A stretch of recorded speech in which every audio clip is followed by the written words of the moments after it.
I call to order the 855 meeting of the Committee of Rights of Persons with Disabilities. The committee will now proceed with the agenda item 5, consideration of reports submitted by state party under the Article 35 on the Convention. This morning, the committee will begin with its consideration of the periodic report of Slovakia. I have the honor to warmly welcome the distinguished delegation of Slovakia, headed by His Excellency Federo Rosacha, Ambassador Permanent Representative of Slovakia to the United Nations Office and other organizations in Geneva. I also warmly welcome the other member of the distinguished delegation. The task force for Slovakia is composed of Markus Schäfer, Natalia Guala, Rosemary Cases. The secretariat for is Catarina Pedreros.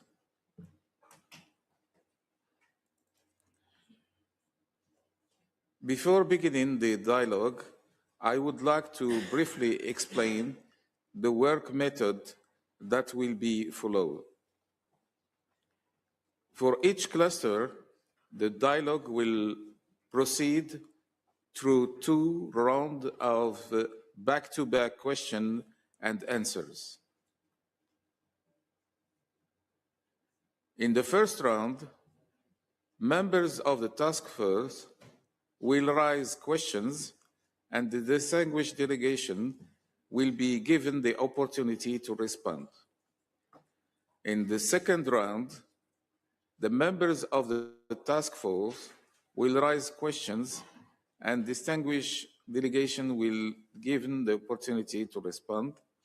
And this is the first round, I'm sorry.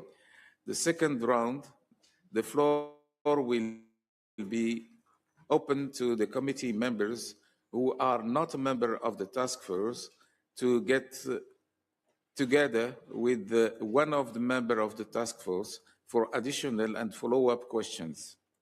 The distinguished delegation will give the opportunity to respond to the questions. I would like, therefore, to emphasize that participation in the dialogue is not limited to members of a task force. The second round is specially intended to ensure the participation of other committee experts. I will manage the time closely with the Secretariat so that we can respect the timing.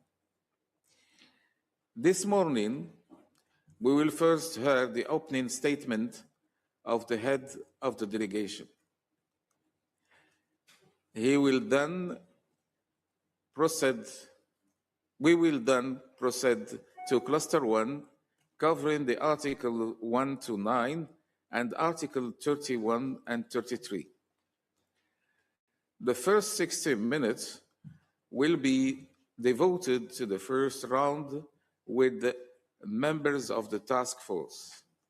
This will be followed by 30 minutes of the second round with the non-task force members and 1 member of the task force. After 10-minute break, we will begin Cluster 2, covering the Article 10 to 20. We will use the final 40 minutes of this morning meeting to begin the 60 minutes first round of the task force question and answer on the second cluster. The remaining 20 minutes of the first round, we will continue at the beginning of the afternoon meeting. Once this first round has been completed, the second round will be open to task force members and other members, one member of the task force. I kindly ask all committee members and distinguished delegation to respect allocated time and to keep questions and responses focused.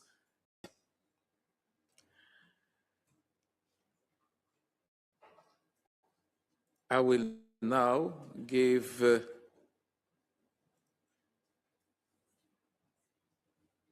the parole to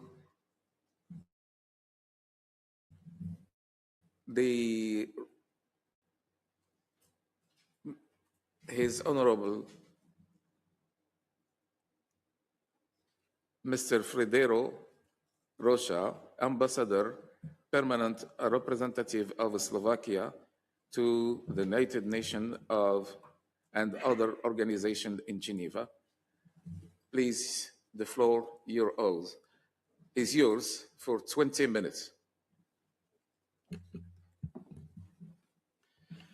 Madam Chair, Mr. Vice Chair, distinguished members of the committee, ladies and gentlemen, it is an honor for me to be here today to lead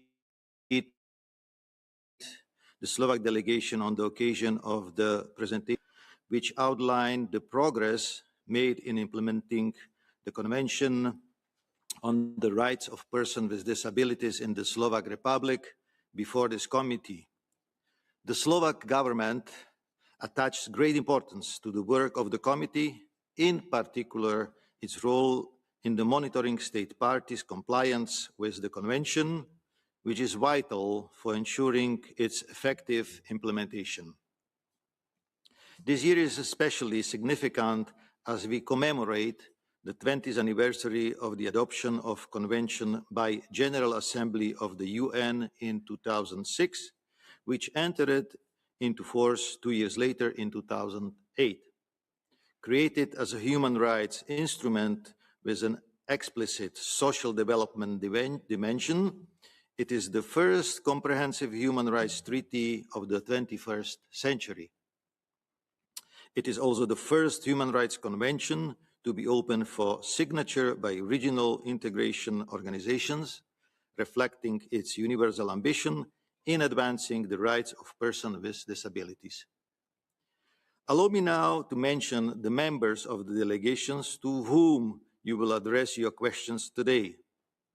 In view of the wide range of areas covered by the Convention, the delegation is composed of experts from Ministry of Labour, Social Affairs and Family of the Slovak Republic, the Ministry of Investment, Regional Development and Information, the Ministry of Transport, the Authority for Spatial Planning and Construction of the Slovak Republic, the Ministry of Culture, the Ministry of Justice, the Ministry of Health, the Ministry of Education, Research, Development and Youth of the Slovak Republic, the National Institute of Education and Youth, the Ministry of Interior, the Ministry of Foreign and European Affairs, and the permanent mission of the Slovak Republic to the UN office and other international organizations in Geneva. I would like also to thank the interpreters in advance. Madam Chair, Mr. Vice Chair, distinguished members of the committee, at the outset, allow me to reaffirm Slovakia's strong commitment to the Convention and to express our sincere appreciations for the committee's continued guidance. The recommendations adopted following our first dialogue in 2016 have provided an important framework for the reforms that Slovakia has pursued over the past decade. Our objective has gone beyond the adoption of new legislation or individual policy measures. Rather, we have sought to progressively transform the way Disability is addressed across public administration, moving away from fragmented and predominantly welfare-based approaches toward a policy framework increasingly anchored in the human rights model of disability, reflected in the Convention. It has involved legislative and institutional reforms, investment in accessible environments and public services, as well as strengthened cooperation with organizations of persons with disabilities.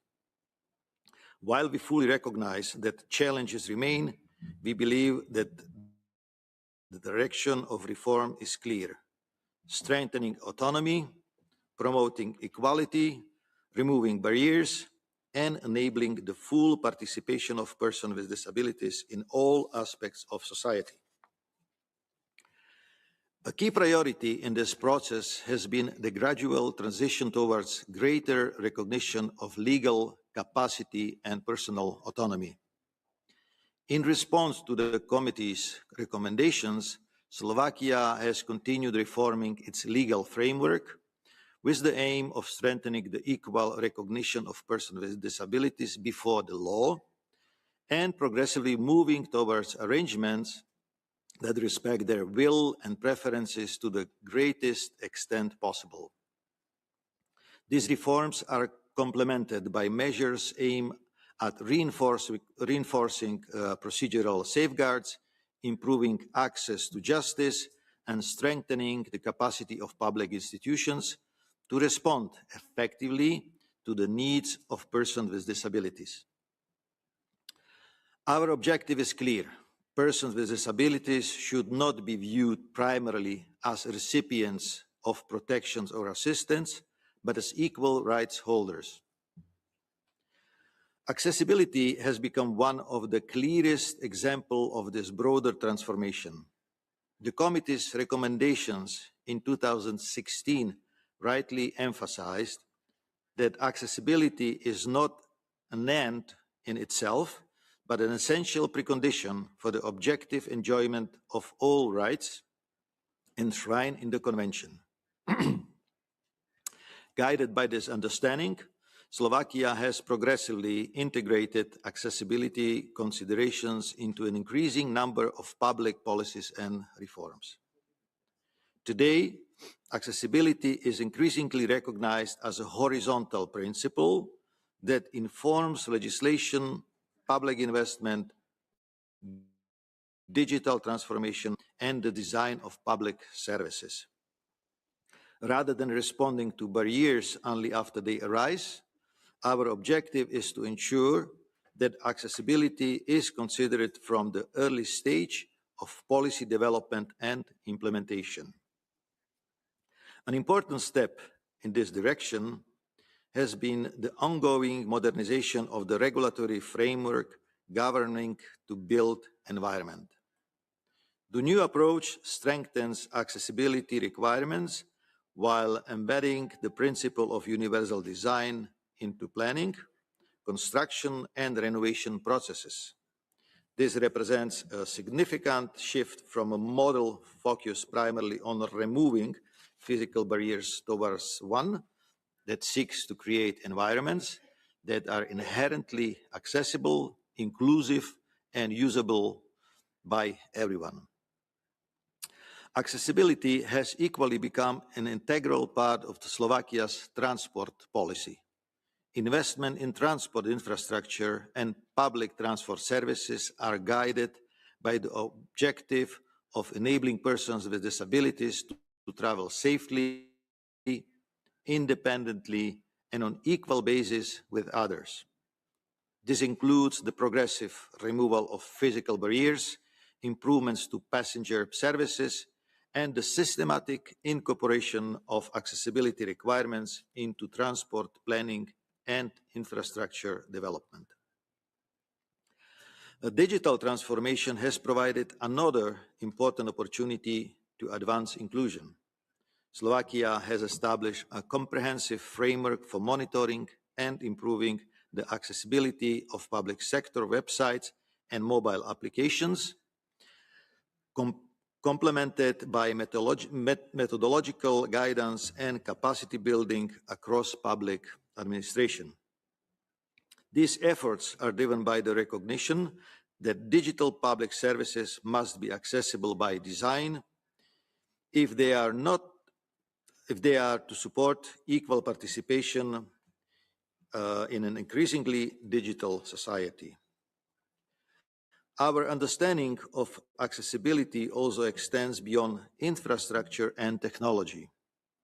Equal participation in cultural life forms an essential part of inclusive society. Recent reforms have focused on improving access to cultural institutions, information and audiovisual content, while strengthening the availability of accessible formats, including Braille, and promoting broader participation of persons with disabilities in cultural life. These initiatives reflect our conviction that culture, information, and communication are fundamental components of human dignity and social inclusion. This same right-based approach has also guided Slovakia's reforms aimed at strengthening independent living, expanding community-based supports, and enabling persons with disabilities to exercise greater choice and control over their own lives. Our efforts have increasingly focused on building a system that enables persons with disabilities to exercise greater choice, remain control over their own lives, and receive support that reflects their individual needs and aspirations. Achieving this objective requires coordinated and integrated action across social services, healthcare, employment, housing, and social communities. An important step in this transition has been the reform of the assessment system. Slovakia is progressively replacing fragmented and diagnosis-oriented assessment with a more holistic approach that considers the functional impact of disability, the person's individual circumstances, and the support required to ensure equal participation in society. This reform reflects a broader shift away from viewing disability primarily through a medical lens towards understanding disability in the context of rights, participation, and the interaction between individuals and the barriers they encounter. Another milestone has been the introduction of a new support model based on the principle of an individual personal budget. By enabling persons with disabilities to exercise greater choice over how their support is organized, this reform seeks to strengthen autonomy, promote self-determination, and ensure that services respond more effectively to individual preferences. These legislative reforms are being complemented by continued investment in community services and integrated care. Through the Recovery and Resilience Plan and European Union cohesion funding, Slovakia is expanding community-based social services, strengthening integrated health and social care, and supporting the transition from individual models of care towards services that enable persons with disabilities to remain active members of their communities. This transition is equally reflected in the ongoing transformation of the healthcare system. Emphasis is being placed on multidisciplinary cooperation, early intervention, coordinated care pathway, and community-based health services that respond to individual needs. Rather than operating as separate systems, health, social, and educational services are increasingly encouraged to work together to provide more person-centered support. Inclusive education has remained a central priority of our reforms. In recent years, Slovakia has continued transforming its education system to better reflect the principle of equality, inclusion, and respect for diversity. Increasing emphasis has been placed on identifying the individual needs of every learner, strengthening multidisciplinary support within schools, and expanding counseling services and equipping teachers with the tools and skills necessary to create genuinely inclusive learning environments. Economic participation remains another essential component of independent living. Slovakia has continued to promote the inclusion of persons with disabilities in the labor market through supported employment, active labor market measures, social enterprises, and targeted incentives that encourage sustainable employment. These measures are guided by the understanding that employment is not only a source of economic security, but also of exercising autonomy, strengthening social inclusion, and participating fully in the community. Recent reforms have also improved access to emergency communications and public warning systems, strengthened safeguards for victims of crime, and expanded measures that enable persons with disabilities to participate more effectively in democratic processes, including elections. Madam Chair, Mr. Vice Chair, distinguished members of the committee, since our first dialogue with the committee, Slovakia has progressively moved away from addressing disability primarily through sectorial policies. Instead, we have thought to build a more coherent framework grounded in the principle of equality, accessibility, autonomy, participation, and respect for the inherent dignity of every individual. This transformation is neither immediate nor complete.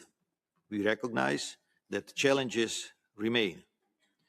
Continuing the transition towards supported decision-making, further expanding community-based services, strengthening inclusive education, improving the implementation of accessibility, and ensuring the meaningful participation of persons with disability in decision-making processes will remain among our priorities in the years ahead.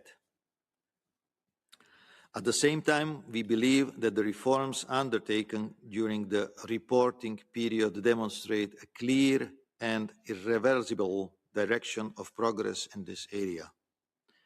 Across government, disability policies are increasingly guided by the principles and values embodied in the Convention.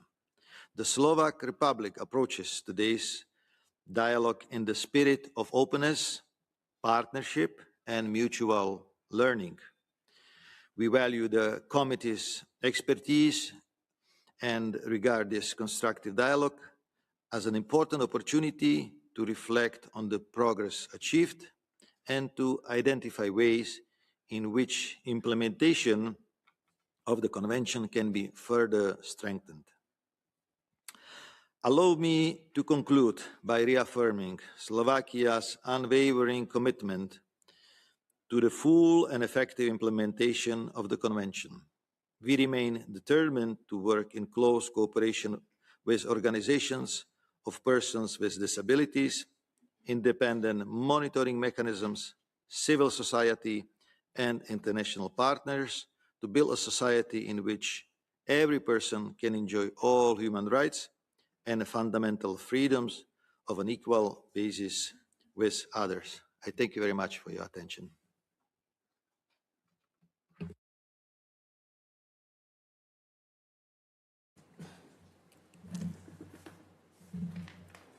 Thank you very much for your honor for this opening statement.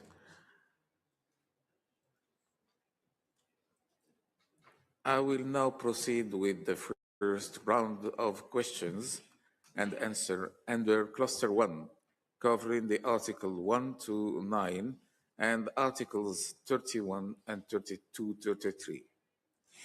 The first round is allocated to members of the task force. We have 60 minutes for this round. I will give the floor to Mr. Markus Schäfer for the first opening remarks of the task force and to begin the question under the cluster 1. Mr. Markus, the floor is yours. Thank you, Chair. I join the Chair in warmly welcoming the delegation of the Slovak Republic to today's constructive dialogue. We will engage in 6 hours of exchange, covering all parts of the Convention on the Rights of Persons with Disabilities. We will cherish the progress achieved by the Slovak Republic, and we will inquire into the deficiencies, the reasons for them, and the paths forward to remedy them. 10 years ago, this committee issued its first concluding observations to Slovakia. We will frequently use the recommendations therein as starting points to assess the progress made in intervening years. As members of this committee, we exercise our function in full independence, solely focused on the implementation of the obligations the state party incurred by its ratification of the Convention.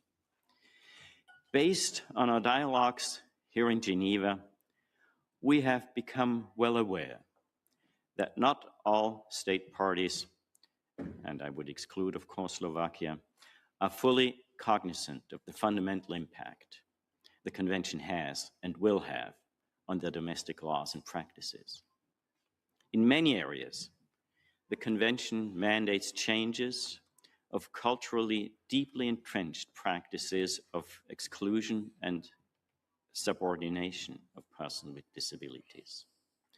In particular, women and girls with disabilities and members of minority groups. Changing such practices requires the reframing of legal concepts, sometimes going back to Roman law. And this, in turn, regularly necessitates social change in areas we deem to be settled. Social change eventually finds its basis in individual persons. Implementing the Convention requires us as human beings to fundamentally reconsider how we understand our relationship with persons with disabilities on an individual and on a societal and state level, and how we value them. For centuries, persons with disabilities have been viewed as incapable of participating in all areas of life on an equal basis with others, and to live their private lives as everybody else. Many religions even mandate to be charitable towards persons with disabilities. And such deeply held convictions must change in order for the obligations under the Convention to be realized. Respecting all persons with disabilities, whatever their impairment may be, as fully equal human beings with the same de facto possibilities to exercise all their rights as everybody else, requires us all to rethink our notions of charity and benevolence and the sense of inferiority they may entail when it comes to state measures on persons with disabilities. This is the backdrop upon which we base our 6 hours of dialogue today. Its fundamental tenet is openness toward rearranging our certainties in relation to persons with disabilities. I would therefore invite us all to delve into today's dialogue in the spirit of critical examination of our beliefs, laws, and practices vis-à-vis persons with disabilities, and of openness toward finding new arrangements on the basis of fully equal dignity.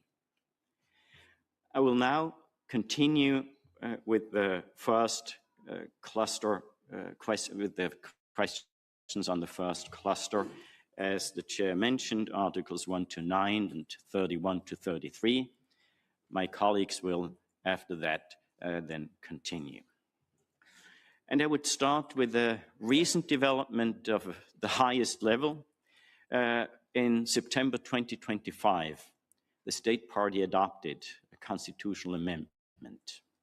Following the existing constitutional provision affirming the primacy of international human rights treaties, the new Section 6 of Article 7 of the Constitution reads, and I quote, "The Slovak Republic retains its sovereignty, in particular in matters of national identity, consisting in particular of fundamental cultural and ethical issues relating to the protection of life and human dignity, private and family life, marriage, parenthood and family, public morality, personal status, culture and language, as well as decision-making on related matters in the fields of health, science, education, personal status and inheritance."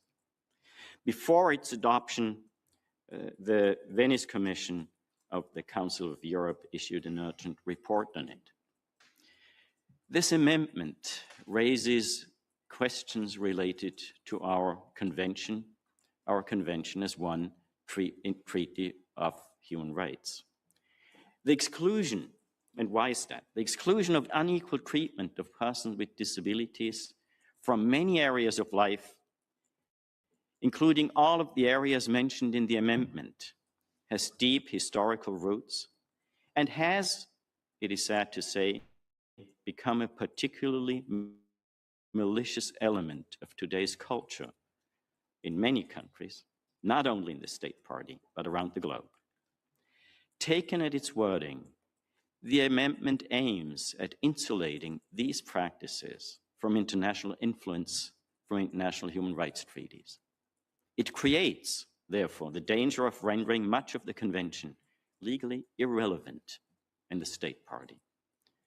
My question, therefore, is whether there are any official or binding interpretations of the amendment with respect to its influence on the Convention on the Rights of Persons with Disabilities and its impact on domestic law in the State Party.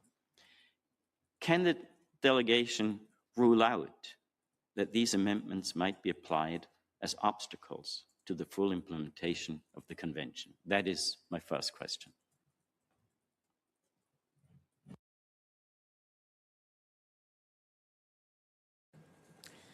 Thank you, Marcus, for your first question. I will now give the opportunity to the delegation to respond to this question.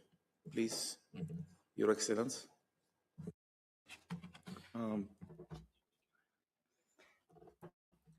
Thank you very much. My name is Tomáš Škop, representative of the Ministry of Justice, Slovakia. I'd like very briefly to talk and to respond to this question. This amendment of the Constitution adopted didn't affect the Article 5 in respect to the Constitution, where there is not a need there will not be impact on these persons, because these legislations or these international treaties have the precedence of the national legislation. Convention is effective in Slovakia in 2010, and the Slovak courts are applying the convention in Slovakia, which allows broad protection of freedoms and fundamental liberties, and that is so the current amendment did not enter into these procedural guarantees and the rights under the Article 46 persons with disabilities have the right to address the courts, and also different civil pieces of legislation guarantee the same position for persons with disabilities as the others have. Protection against discrimination and the anti-discrimination legislation provides sufficient framework against discrimination in all areas of life. Also, the onus of proof is divided in the procedure orders for this purpose. Currently, the Ministry of Justice is preparing an amendment of the legislation on the National Human Rights Institution, where we would like to focus the rules to put in symbiosis with the Paris principles. Thank you very much. Thank you. Thank you very much for this answer, but I think the head of the delegation is prepared to say something. Not really. No, thank you. Thank you, Ministry of Justice, for this explanation. Thank you. I take note of the central argument that domestic law already sufficiently protects persons with disabilities, so any constitutional hindrance toward the impact of the CRPD Convention would basically have no effect. I would, however, caution the validity of this argument, as we will see further in our dialogue that domestic law still lags behind the convention in important areas. So my worries have not been entirely addressed, but I take note of this answer, and I would ask the state party to be careful in the application of this amendment to the CRPD. I would add a question with respect to these amendments. They define the parents of a child famously as a mother and father, specifying that the mother is a woman and the father is a man. Now, in light of the state party's obligations to ensure the protection against multiple and intersectional discrimination, I would ask the delegation to provide information on the measures taken to protect the rights of persons with disabilities who are also LGBTIQ persons. Thank you.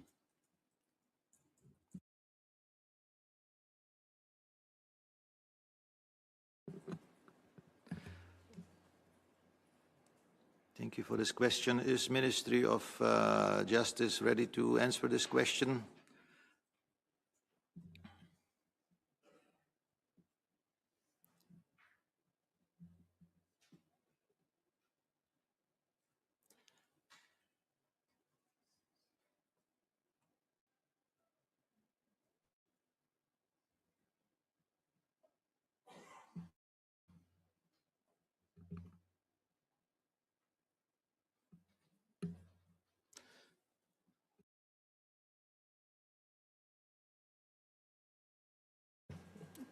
Your Excellency,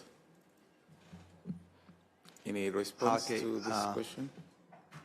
I think now they are ready to answer. Dobrý deň, Michaela Ministry of Justice, you have the very good morning. Michaela Rusnakova, Ministry of Justice. Thank you very much for the question.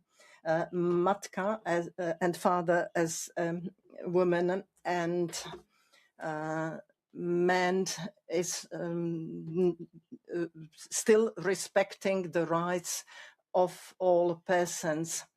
And we cannot understand this provision in the Constitution as threatening this equal respect, protection and treatment of the people. So we will be very careful that this will not take place and that Slovakia will abide by all international relations, including convention in this respect. Thank you.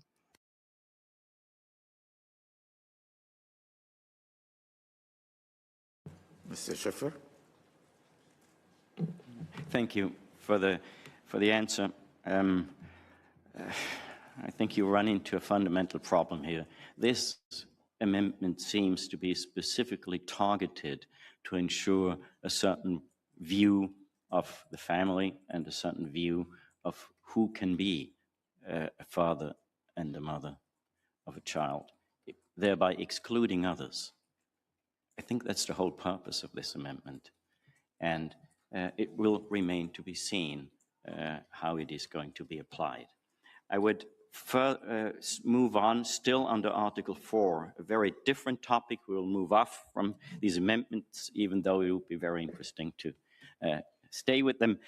Article 4.3 of the Convention requires states parties to closely consult with and actively involve persons with disabilities through their representative organizations in all matters involving the implementation of the Convention. Two main obligations, not solely, but two main obligations flow from this: to establish mechanisms for effective participations of organizations of persons with disabilities on the one hand, and in order to allow persons with disabilities to, in fact, participate, provide the necessary support for the participation of organizations. To the first part of these obligations, establishment of effective mechanisms. Does the state party have legally entrenched mechanisms that ensure that organizations of persons with disabilities are being fully involved before measures are being taken? And not just on an ad hoc basis, but on a regular basis. Thank you. Thank you, Mr. Schäfer, for this question. I believe Ministry of Labor is ready to clarify and to give you a proper answer. Ministry of Labor, you have the floor.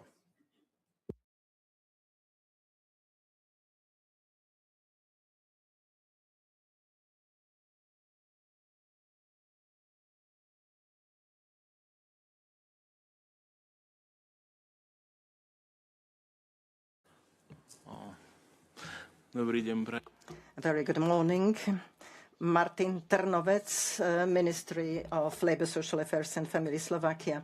Slovak Republic secures participation of these representative bodies on this participative principle, so that persons with disabilities could participate in drafting of legislation for that purpose. There is also an advisory body of the government, the board or council of the government for people with disabilities, and this board meets at minimum 3 times a year, discussing their issues that need to be resolved and also submitting different proposals. As for the Mr. Gabura from Ministry of Labour, as for the participation of the persons with disabilities, I think over the last decades we have significantly progressed in this area. We try to include persons with disabilities already in drafting different strategic materials. Their voice are heard, they can draft the wordings together with us, and after submitting already the document, they still have the opportunity during the review round discussing this proposed legislation to to voice write their opinions, and state has to kind of take these opinions in consideration and justify why yes or not it is included. Thank you for the answer. I will come to the second part of these obligations under 4.3 to provide support to organizations of persons with disabilities so they are in fact in a position to participate. I note that the delegation of Slovakian NGOs present here today, those people were paid by the International Disability Alliance to be able to fly over here to Geneva. The International Disability Alliance usually does not pay OPDs from European countries because they assume they have the means, and these organizations did not have the means to come here. What is the state party planning to do to remedy the situation in Slovakia?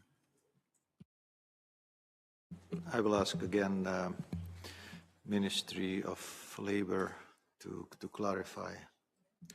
Thank you.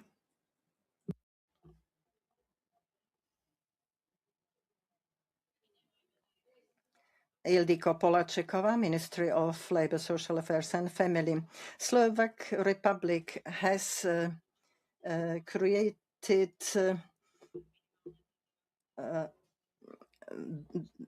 subsidy mechanism at minimum at the Ministry of Labor to support umbrella organizations, to support their publications, membership in international organizations, in case these organizations, they are representative organizations, so they have to have at least 50,000 members. Also, their operation costs and rehabilitation are subsidized. The Ministry of Labor supports the work and activity of representative bodies. Thank you. We need to move on because time is scarce here. I will come to Article 5, the prohibition of discrimination. When we read our concluding observations from 2016, this committee recommended to amend anti-discrimination legislation in order to introduce the concept of reasonable accommodation beyond the employment sector to all areas of life, and to recognize the denial of reasonable accommodations as a disability-based discrimination. I read the English translation of the Anti-Discrimination Act that is currently on the websites, and I did not see any such changes. What is the current situation of the provision of reasonable accommodation, and are there any plans to extend it to all areas of life? Thank you.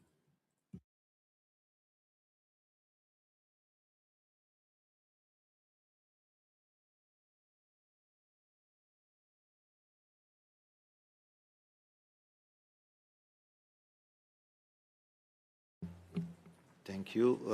Representative of Ministry of Justice will answer the question. You have the floor. Ďakujem pekne. Thank you very much for the floor. The actual status quo of the anti-discrimination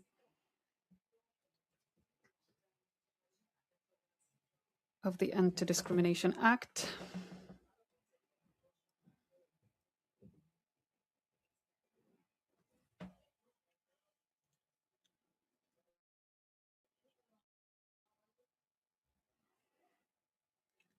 The delegates are saying the microphones are not working.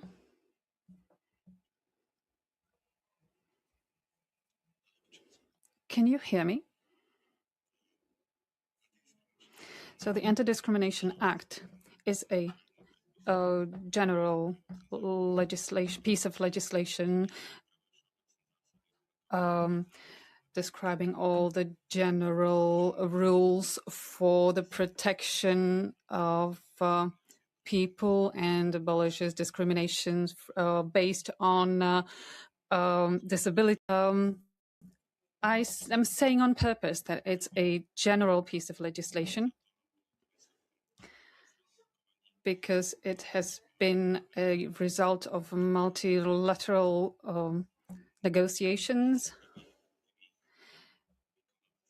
that there should be further pieces of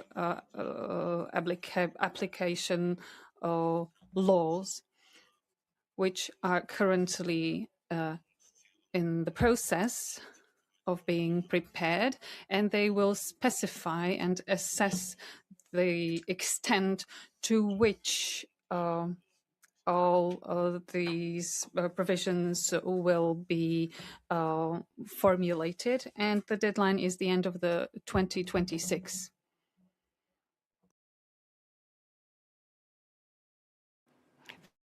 Thank you.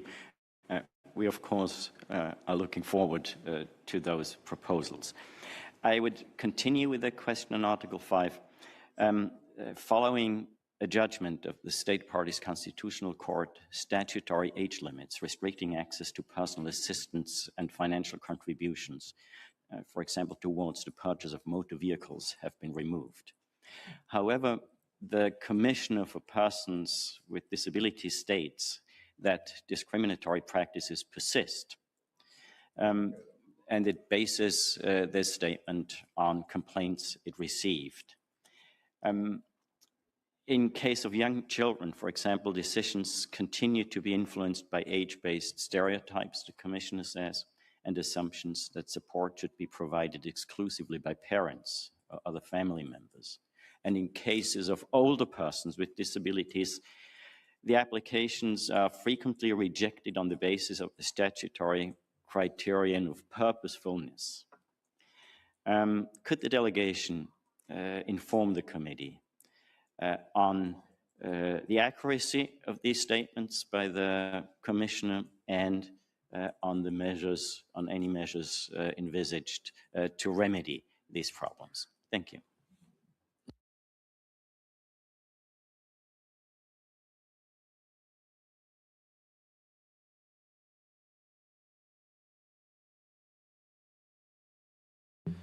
Yeah, thank you for this question. I will ask representative Ministry of Labour and Social Affairs to clarify, to answer this question. You have the floor.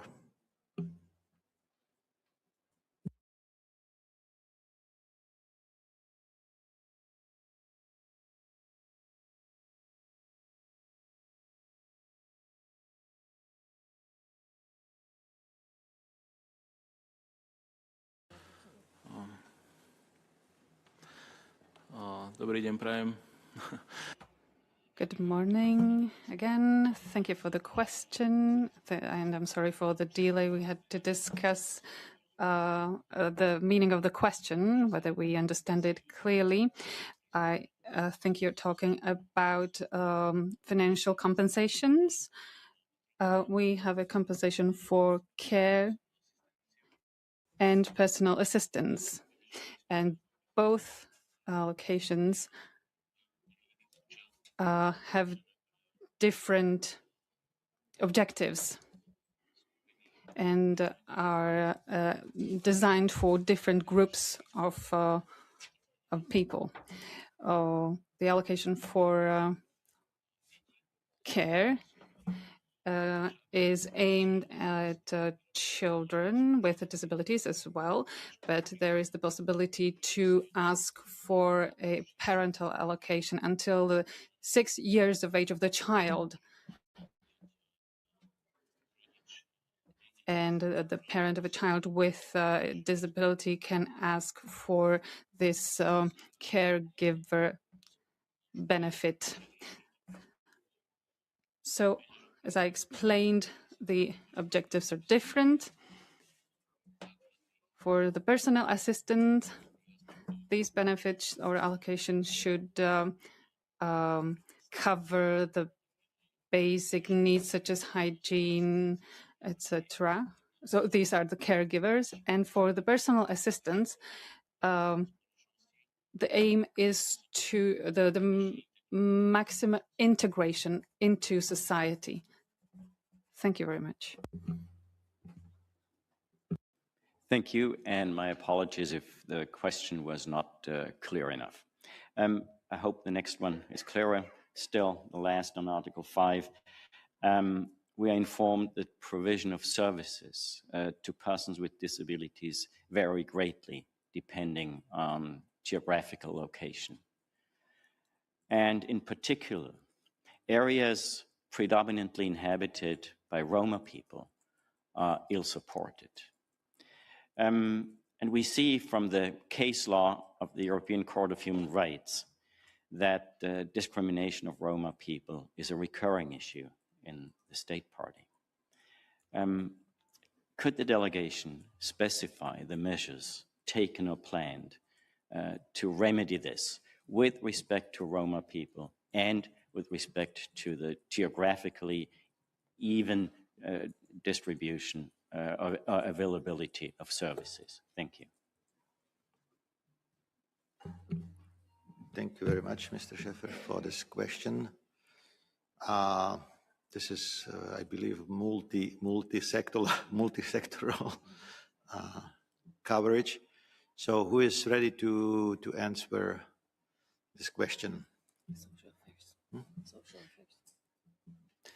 First Ministry of Social Affairs and then Ministry of Health. Madam, floor is yours.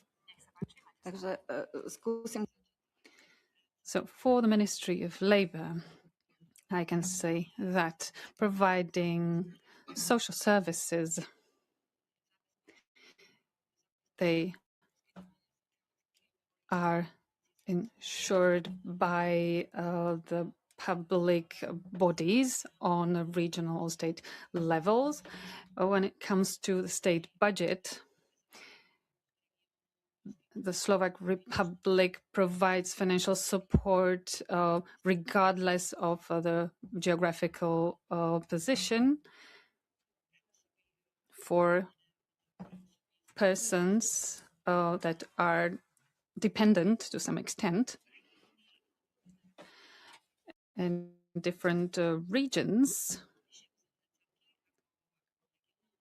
administrative regions in Slovakia, and municipalities elaborate at their respective levels different conceptions of development of social services, and the local public sphere decide about these. So it's upon them to assess the need depending on their capacities and on the whole budget. So on the state level, we support the development of social services through national programs such as the development of social inclusion. We have different calls for projects. The most recent call is to new capacity building worth 76 million euro, and then within the plan of reconstruction and resilience, we have included the development of social services free from regional and geographical position. When it comes to the situation of the recipient, there is a income protection stipulated in the law, and if a person is not able to pay a social service, that person is freed from the obligation to pay for such service. I'd like to give the floor to Ministry of Health. Madam, floor is yours. Dobrý deň.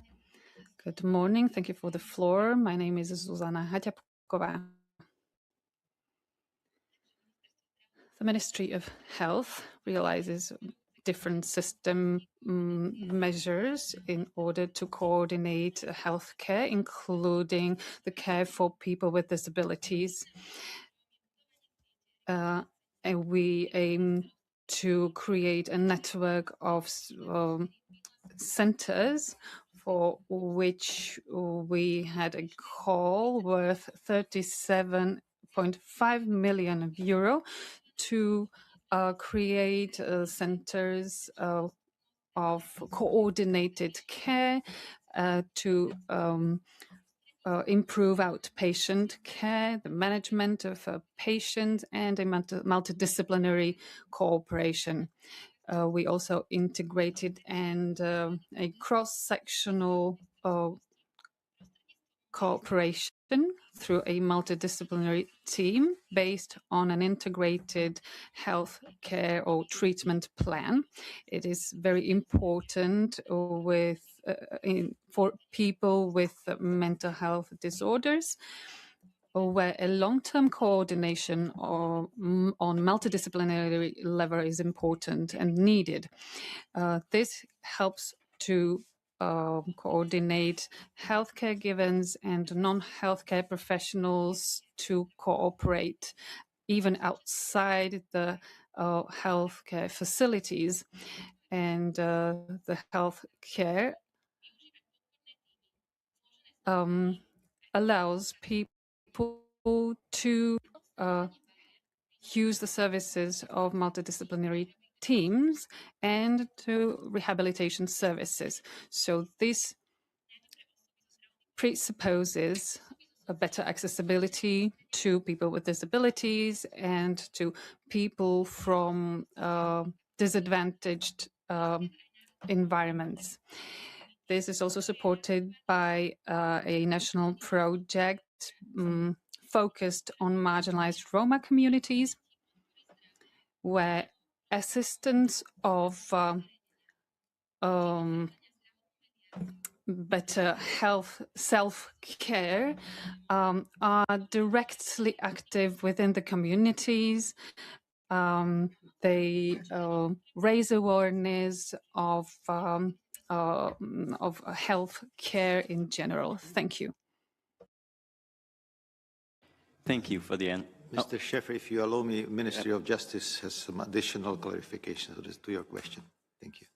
Ministry of Justice, you have the floor. Ďakujem pekne. Ja by som len... Thank you very much. I would like to add something very shortly from the point of view of discrimination.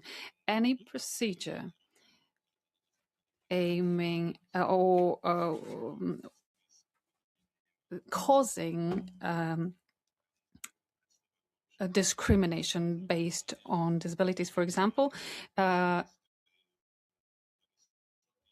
is against any law and can be claimed before a court. So we do not suppose that these discriminations are the results of conscious decisions aimed at discriminating, but they might be just the inadvertent results of existing stereotypes and existing economic inequalities. But we need to move on and to Article 6, women and girls with disabilities. And again, I would come back to our concluding observations of 2016, where we recommended that the state party mainstream disability in all legislation and policies on gender equality, and that gender is mainstreamed vice versa in all legislation and policies on disability rights. My question is, has that happened? And my second question is, it pertains to the Council of Europe Convention on Preventing and Combating Violence Against Women and Domestic Violence, also known as the Istanbul Convention. The state party has not ratified the Istanbul Convention. Does it have any plans to do so? Thank you. Thank you very much for this question. Ministry of Labour, you have the floor, sir. Čo sa týka As for Slovakia, since 2019, the ministry drafted and adopted two important documents: one national strategy of equality of men and women and equal opportunities for up to the 2021 to 2027. There are 8 areas identify: harmonization of the working and family life, equal opportunities on the labor market, political and economic participation, institutional support and inclusion of vulnerable groups, and combat against multi-sector discrimination. As for this strategy, it is also focused on women and girls with disabilities. Another important strategic document is a national plan for prevention and elimination of violence, 2022 to 2027. The aim of this plan is to form efficient system to prevent and decrease violence perpetrated against women in general and in families. It is focused on children as well. It is divided into 4 areas: protection of women suffering violence, prevention, and protection. Both these strategic documents are to finish in 2027, and based on the requests from the representative bodies of persons with disabilities, we have decided to go even deeper once updating these 2 strategic documents and in the area of persons with disabilities. This commitment will be then translated into the national program of living conditions of persons with disabilities, which is reflecting the requirements of the convention, and the deadline should be 2027. Thank you. Now I would like to give the floor to representative of Ministry of Justice to answer the second question. Madam, you have the floor.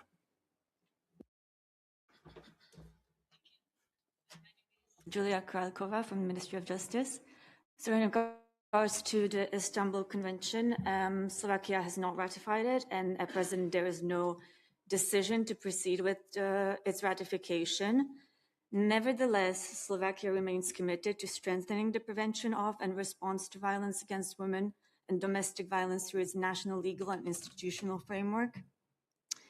In this context, the Ministry of Justice is currently coordinating the transposition of the EU directive on combating violence against women and domestic violence through a dedicated interministerial expert group.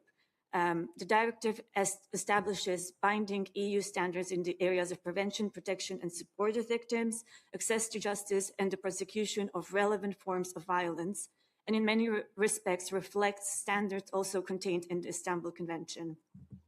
The ongoing transposition, therefore, represents an important opportunity to further strengthen the protection of victims, including women and girls with disabilities and their specific protection and support needs. Thank you. I thank you. Mr. Schäfer. Thank you. My colleague Rosemary Case will take up the issue of gender-based violence in the second cluster. I here will move forward to Article 7, children with disabilities, and we are informed that after 2020, the state party moved quite forcefully to improve early intervention and early care. We are, however, also informed by the Commissioner and by civil society that problems such as insufficient and late referral to education and labor services, largely due to seemingly widespread lack of information on these services, particularly among pediatricians, is quite widespread. We were alerted to other problems. First, is the delegation aware of these problems, and is there any response to remedy the situation? Thank you.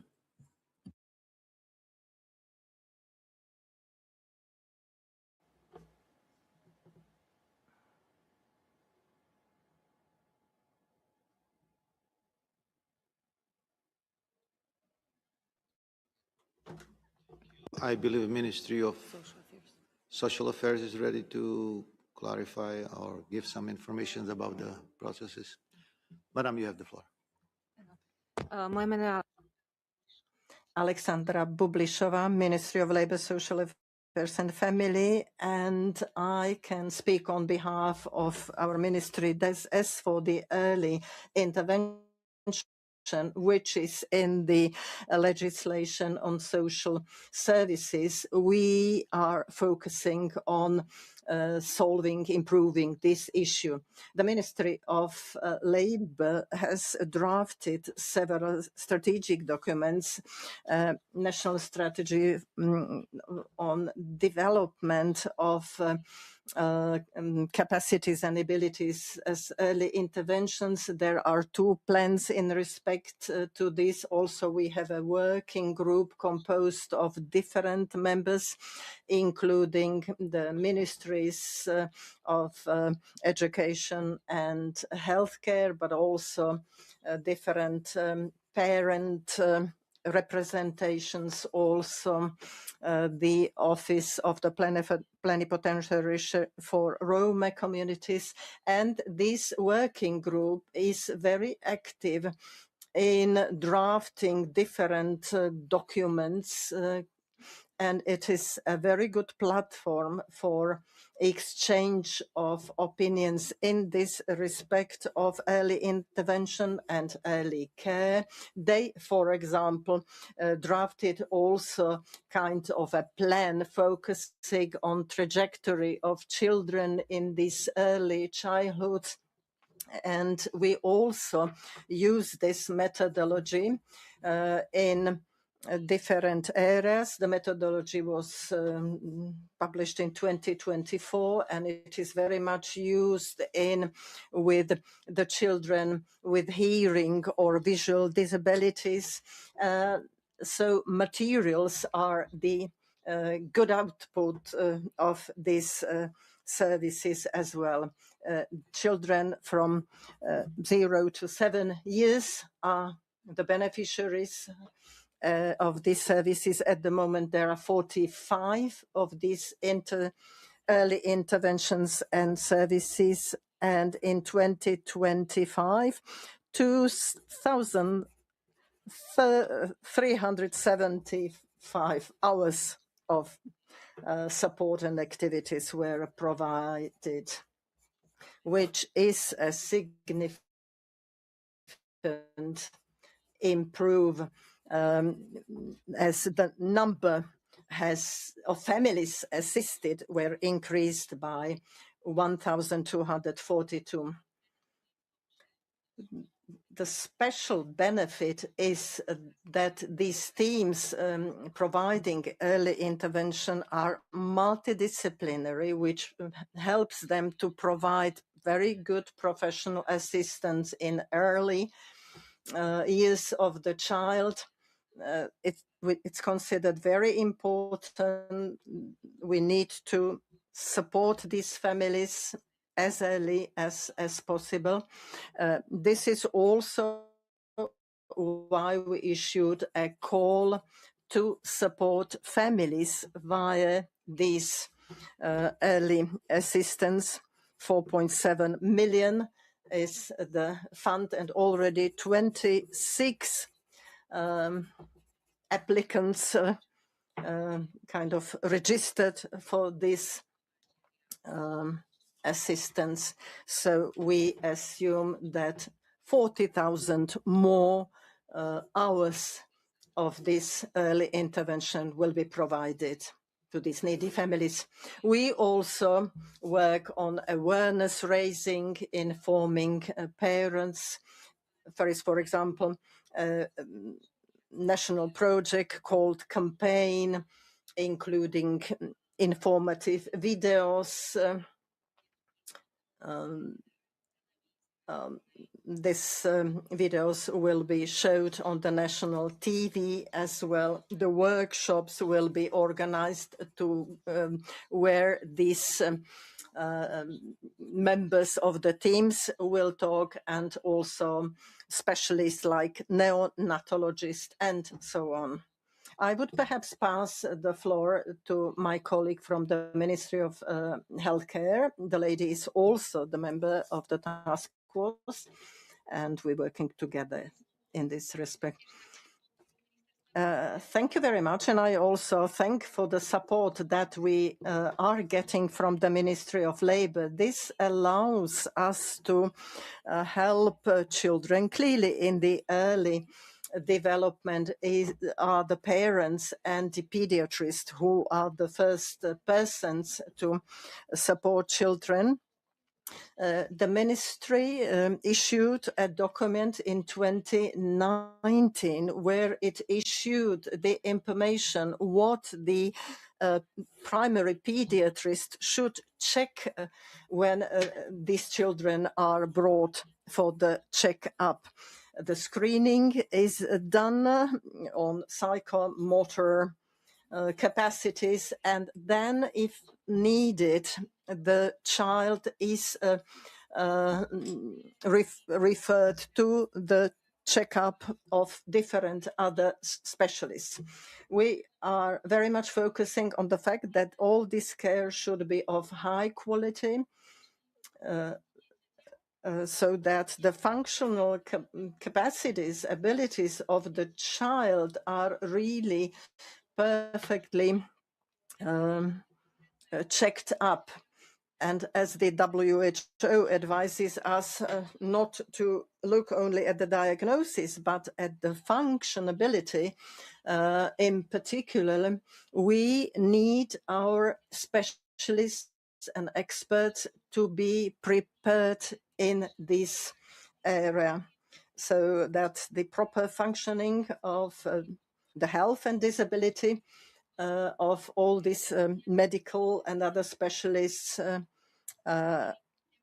is done, so that we can really assist the children as best we can. Thank you. Thank you. You already answered one of my next questions on awareness raising. I would, however, add an additional question to awareness raising. And at its core, Article 8 prevents public authorities from engaging in stigmatizing comments and using derogatory languages. And as the delegation is certainly aware of, there were two unfortunate incidents by the Minister of Culture and by the Minister of the Environment who made derogatory comments publicly against persons with disabilities. One of the comments met rebuke by the Slovak Psychiatric Association. Coming from the highest echelons of government, such comments may have a severely detrimental impact on the recognition of persons with disabilities as full human beings in the wider public discourse. I would wonder if the government of the day have taken any measures to prevent any more of such public statements in the future, as they are, as I mentioned, not conducive to the full implementation of the Convention. I thank you for the question. Who is ready to answer?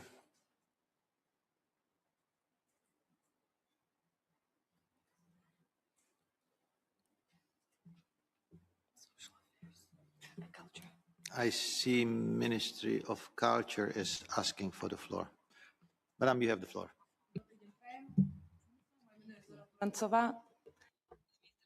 Ministry of Culture.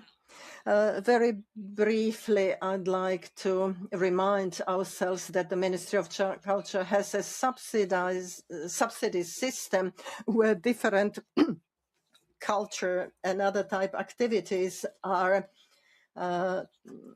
earmarked for people with disabilities, and allocation is specific allocation is given to these activities to support persons with disabilities.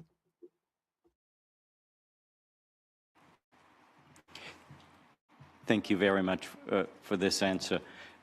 Just the remark, these measures might work better if they weren't undermined by derogatory language. But I think we can leave it at that. We all saw what the problem is. We move on to accessibility. And when we look at the Slovakian laws on accessibility in the many areas, I get the impression that it works best in those areas where European Union law requires accessibility. And I would start with public transportation. EU has extensive rules on accessibility of public transportation as far as interoperable public transport is concerned. The technical specifications on interoperability for persons with reduced mobility, the TSI PRMs, are only applicable in areas where you have cross-border traffic. For persons with disabilities to get around in a city, however, that does not entail cross-border traffic, Bratislava may be an exception there, is essential.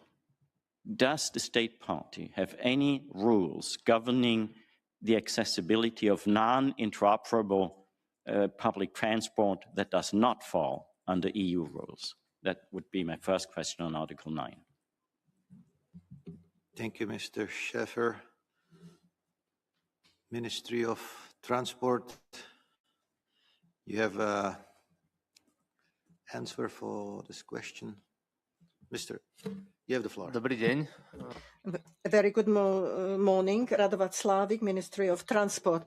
The question partially was directed to transfer, what partially to the infrastructure of the towns and municipalities, which we cannot really have an impact on. However, in legislation, we have specified and stipulated that the stations and stops and access to those should be facilitated as much as possible. And legislation, there are provisions which say that the access to the stop should be barrier-free if the stop is out, and the owner of the stop has to allow barrier-free access to the stop.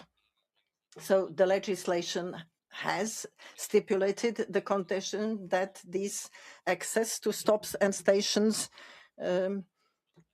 should be accessible and accommodated to persons with disabilities as well. Thank you.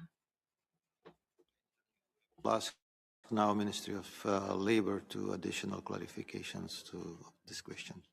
Madam, you have the floor. Ministry of Health, certain support and elimination of barriers and support of mobility of disabled person is the service of transport that we offer. So there is an allowance for transport where we subsidize we provide allowance for the cost of the transport, for example, for taxi service, or allowance for purchase of a motor vehicle and for operation of the motor vehicle. So this service, which is available, may also assist in decreasing the barriers in mobility of persons with disabilities. Thank you very much. And just to the last response, as interim measures, such support is certainly very valuable. As a whole, to create an environment, transport environment that does not discriminate. Of course, it should not lead to two separate modes of transport for persons with disabilities and everybody else. Still accessibility under the construction of under the Building Act. Construction, barrier-free construction or accessible construction, that is to say, very much depends on the existence of technical standards, as architects and engineers need standards so they know how to go along when building new structures. We were told that the technical standards under the Building Act have not been adopted yet. Is this accurate? And if yes, is there any plan to develop technical standards and adopt them? Thank you.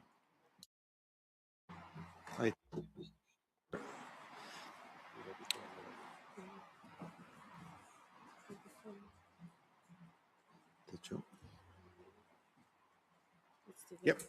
Madam, you have the floor. Počujeme sa?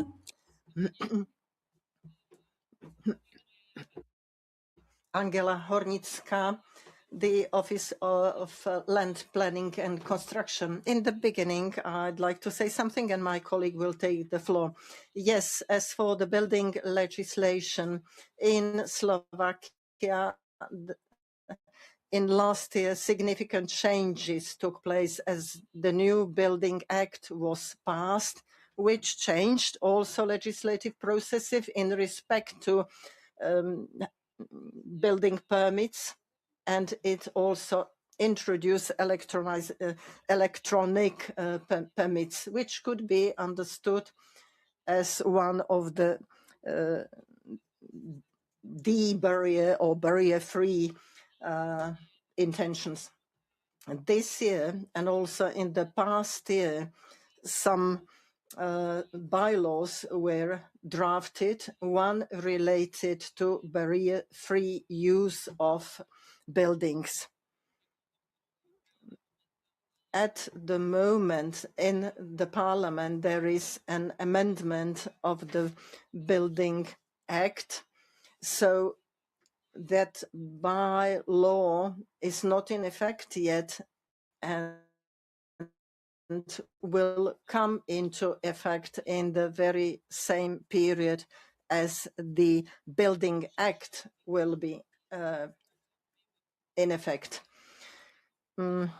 So this bylaw is prepared and very probably it will come into effect since 1st January 2027. As for the details, my colleague will give you more information.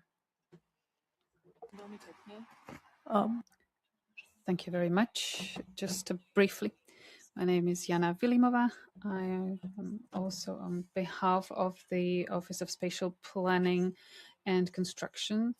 I would join His Excellency Mr. Rosocha, who said that we will aim to reduce all or eliminate all the barriers so that in not only in new buildings but also in existing buildings everywhere where it is possible. So our office has prepared a bylaw stipulating conditions for barrier-free use of buildings.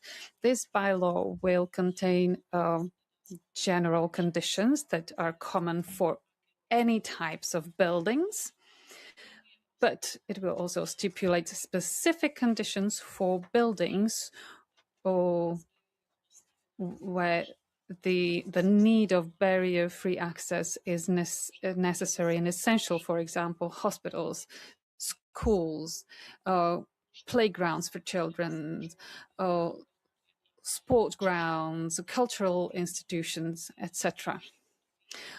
All these and other buildings will have to apply and comply with more specific conditions. So the requirements were not just a technical a transcription of something that is needed, but and required by one of the reports, but they are aimed at the practical aspect of the life of people with disabilities, so that these people could fully use those buildings and were free of barriers. Thank you. Your Excellence, Mr. Marcus, we come to the end of the time allocated for this first round. I will ask you to ask questions on Article 31 to 33 in one block. Then we'll go for 10 minutes break, and we can continue after the break. Continue, please. Thank you, Chair. I will, of course, do so. I have, of course, many more questions than I can ask. Starting out with Article 31 on statistics and data collection, the Commissioner for Persons with Disabilities tells us that they have difficulty in obtaining data on the situation of persons with disabilities. The Commissioner views an insufficient prioritization of systematic data collection with respect to the situation of persons with disabilities. The Ministry of Justice has abolished the Analytical Center in 2024, leading to a situation where there seems to be no data on judicial proceedings concerning the discrimination of persons with disabilities, including restrictions of legal capacity and guardianship. We will get to that in a later thing. My question is whether the state party employs the Washington short set of questions in its data collection that is adopted by the Washington Group on Disability Statistics. On Article 32, on international cooperation. Now, according to a study by the OECD, the Organization of Economic Cooperation and Development in 2026, it is a recent study, the state party in 2024 committed 400,000 US dollars, that is 1.1% of its bilateral allocable official development assistance to the development of cooperation projects and programs promoting the rights of persons with disabilities, 1.1%. And the medium-term development cooperation strategy that the Slovak Republic has from 2025 to 2030 makes no mention at all of persons with disabilities. This suggests a near comprehensive lack of measures in international cooperation of the rights of persons with disabilities. What is the situation here, and is there any plan to remedy this situation? And then on Article 33, national implementation and monitoring, there are two issues. On the one hand, the Commissioner states that the resources allocated to the Commissioner do not allow systematic monitoring from that body. And an additional issue is Article 33.3, participation of organizations of persons with disabilities. We've come across this problem before. They tell us their resources do not allow them to regularly participate in monitoring activities, but only to sporadically participate. Is there anything on the way to remedy this situation? Thank you. Thank you, Mr. Schiffer. We go now for 10 minutes break. We'll come back at 11:46. Thank you.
We continue our session with the response of the delegation to the three last questions which has been asked by Mr. Schiffer. For that, we have 10 minutes. Then afterwards, we will give the opportunity to the other members of the task force to ask questions and on the first cluster. Your Excellence, you have, the floor is yours. Thank you, Chair. I would like to ask representative of Ministry of Labour to answer first and third question. Minister, you have the floor. Slovo. K prvej otázke by som chcel... Thank you very much for the floor. And on behalf of the Statistical Office of the Slovak Republic, I would say they gather data regularly, even on people with disabilities, and they implement measures on the implementation of the national program on the development of living condition of persons with disabilities for 2021 to 2030, and it is they have a select number of indicators, and they are accessible at their website. The Ministry of Labour has a yearly report with statistical data about people with disabilities and the allocations allocated to them. Then the Centers of Labour and Social Affairs do have statistics on the allocations, and the system of social services is being updated regularly. We follow the type and capacity of and the providers of the social services. Thank you. I thank you. Madam, floor is yours.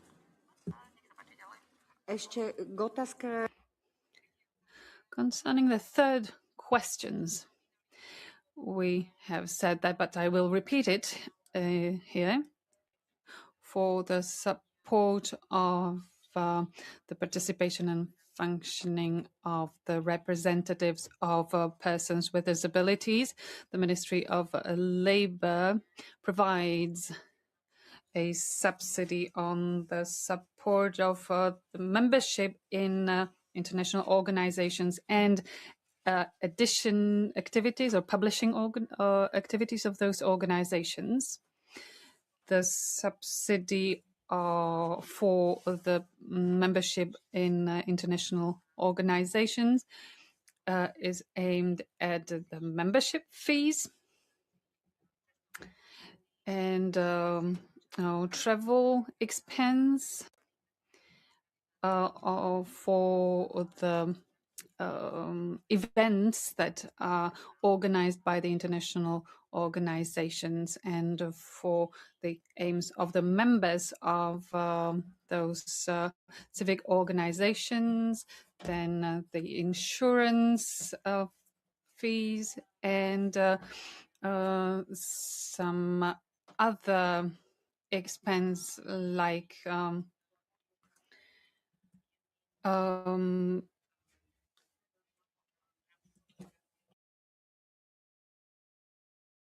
rent fees, etc. Then we have an advisory body to the government. It's a board of representatives of organizations representing the persons with disabilities, and they are elected.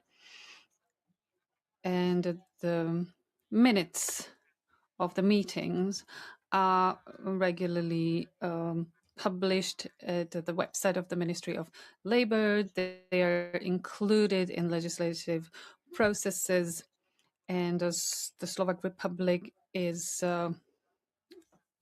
planning to continue supporting these activities and these meetings that should happen at least 3 times a year.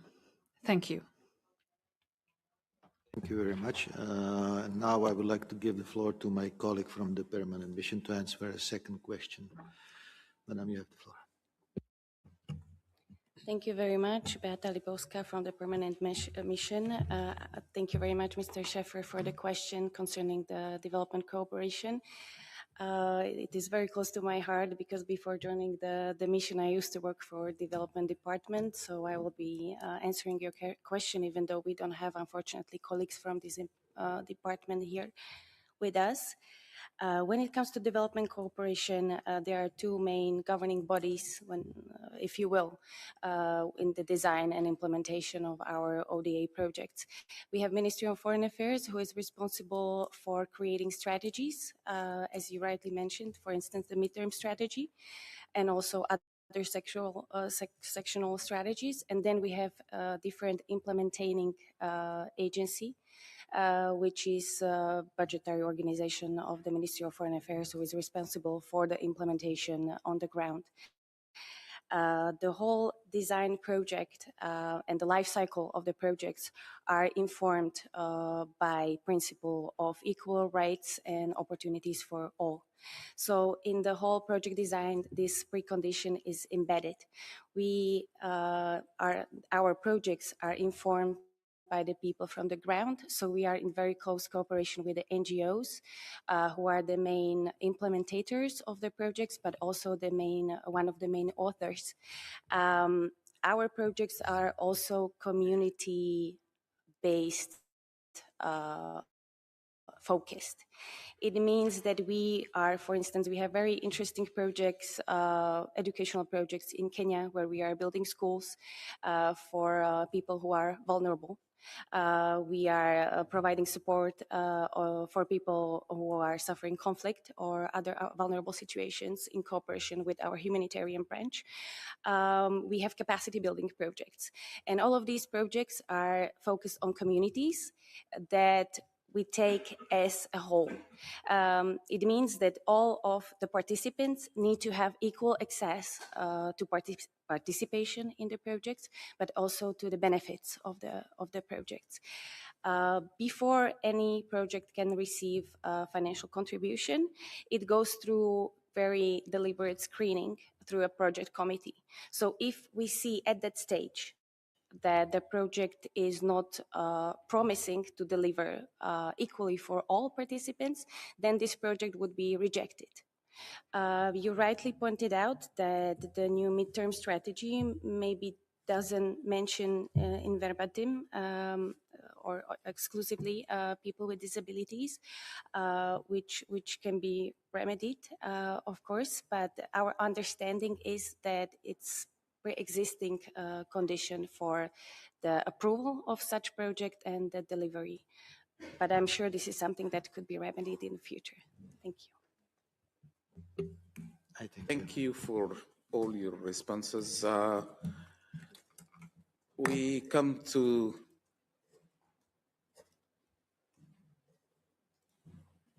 ask now the other members of the task force to intervene, and also a member of the committee. We have only 20 minutes for that. Amalia?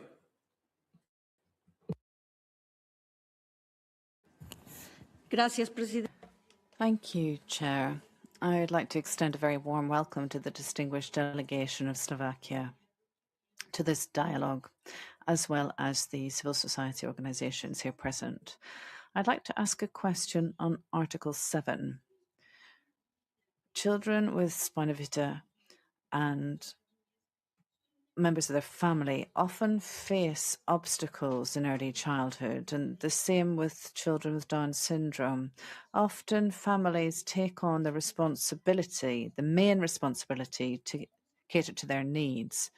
When there's no support for mobility or accessible school environments and psychosocial support, these children can be excluded from daily activities and can face isolation and even be segregated.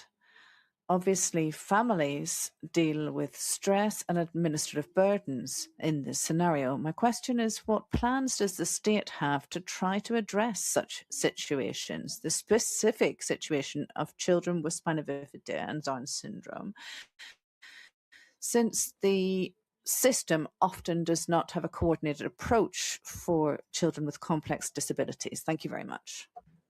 Thank you. Kim, please. Excellency, distinguished member of the delegation of Slovakia, I would like to warmly welcome you. My concerns question about the women and girls with disabilities. The committee has received information that Slovakia still does not have a specific policy, strategy, or action plan systematically addressing the multiple and intersectional discrimination experienced by women and girls with disabilities, especially women and girls with disability, intellectual disability, including women and girls with Down syndromes. We also understand that the National Disability Strategy and the Gender Equality Strategy are not yet systematically aligned, and that there are insufficient measures and indicators specifically concerning women. When the State Party will establish a dedicated, adequately funded, and measurable framework for women and girls with disabilities with clear targets, indicators, and accountability mechanisms. Please also explain how women and girls with disabilities and their representative organization will be closely consulted and actively involved in its development, implementation, and monitoring. Thank you so much. Your Excellence, you have responses to these two questions. Thank you very much.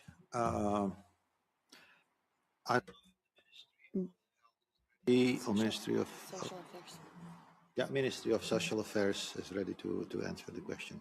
No, veľmi radi by sme odpovedali, ale žiaľ nefunguje nám preklad od prvej otázky.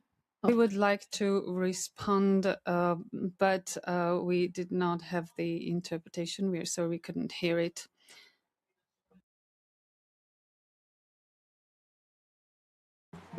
Thanks. For the moment, the Ministry of Social Affairs is ready to partially answer the questions. Madam, you have the floor.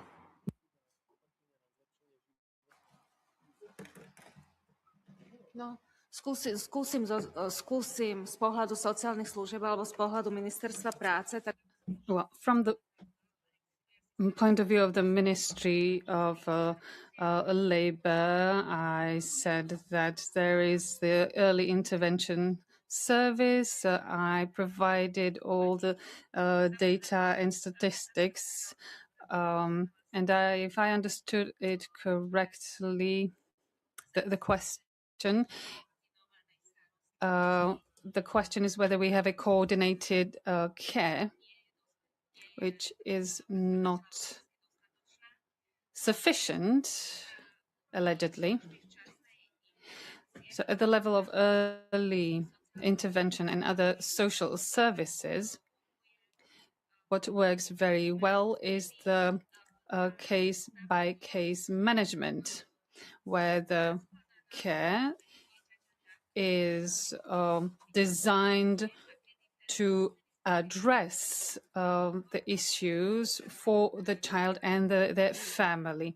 And the early intervention system can orientate and focus very well the child and their family to other services that are available within their community.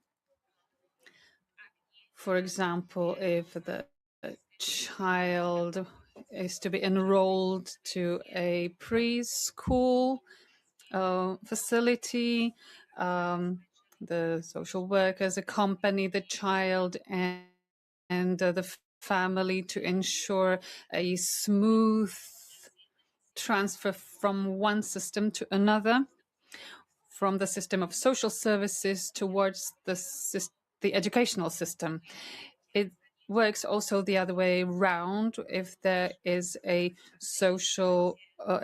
child born with a disability, there are specialists that are in contact with neonatologists and come directly to the hospital to explain the parents what the other services will look like and what will happen once the mother with the child are back at home.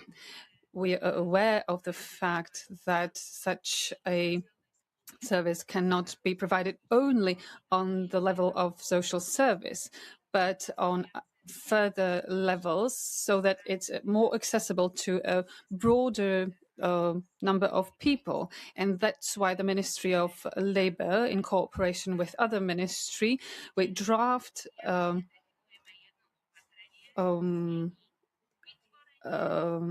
paper where we focus on case management that will identify individual needs of people with disabilities and who are dependent on the help of another person, and coordination of the and the definition of competences of different stakeholders, so that the forms of support and help are accessible and focused. Madame Boursley.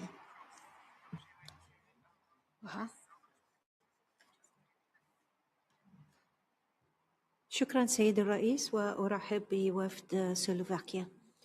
لدي سؤال يتعلق بالمادة. My thanks to the delegation. I have a question relating to equipment or what tools you have to tackle matters relating to violence against women.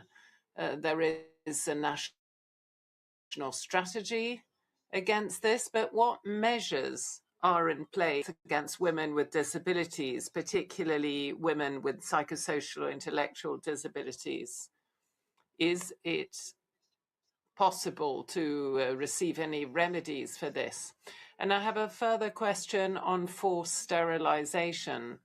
In the past, in Slovakia, I know that this is a problem that has affected the Roma community. So what guarantees are there to ensure that women with disabilities are, what possibilities do they have of escaping this forced sterilization? How do you ensure that such cases are not repeated in future? You have a question, Mr. Schiffer?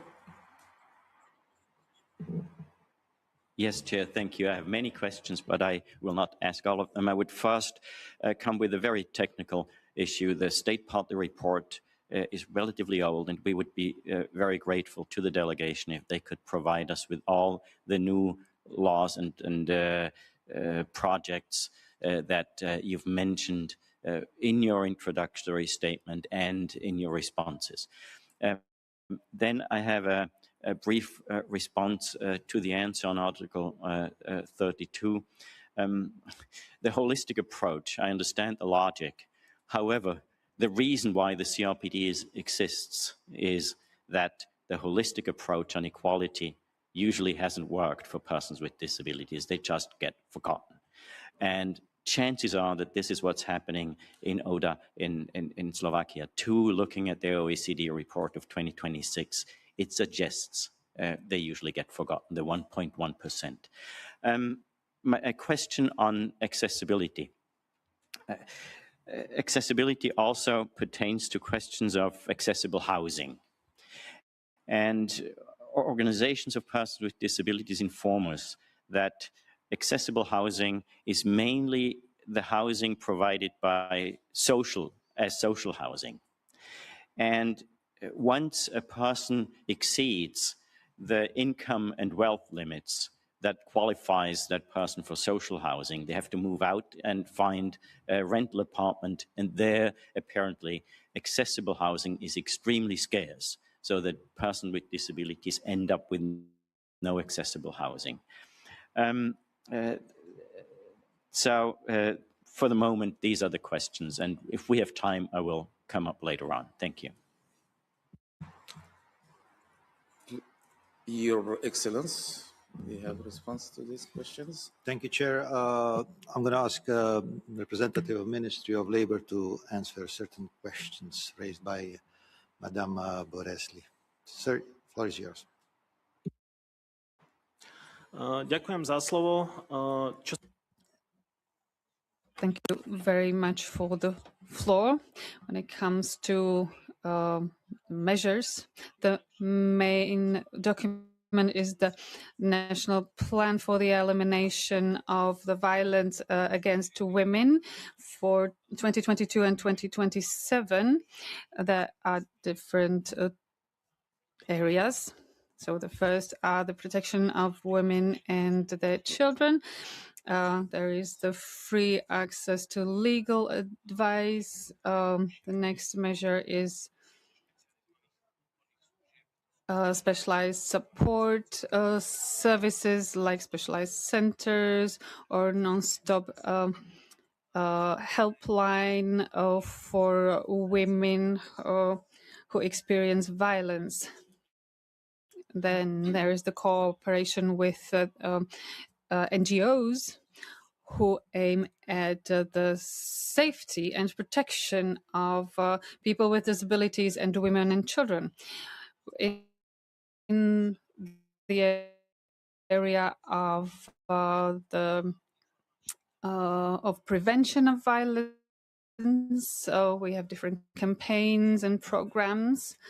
Campaign where in the area of gender equality, we focus on the topic of violence against women, and we raise awareness in that matter.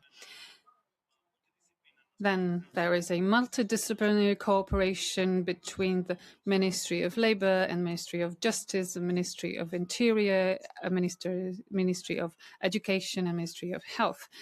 And we improve and precise certain pieces of legislation. We have an act on victims of violence, and then we have a very specialized institute. It's a center for the prevention of violence against women. It is governed by the Ministry of Labour, and we provide methodology trainings and different educational programs. Then there is the multidisciplinary coordination. That means interaction between police, justice,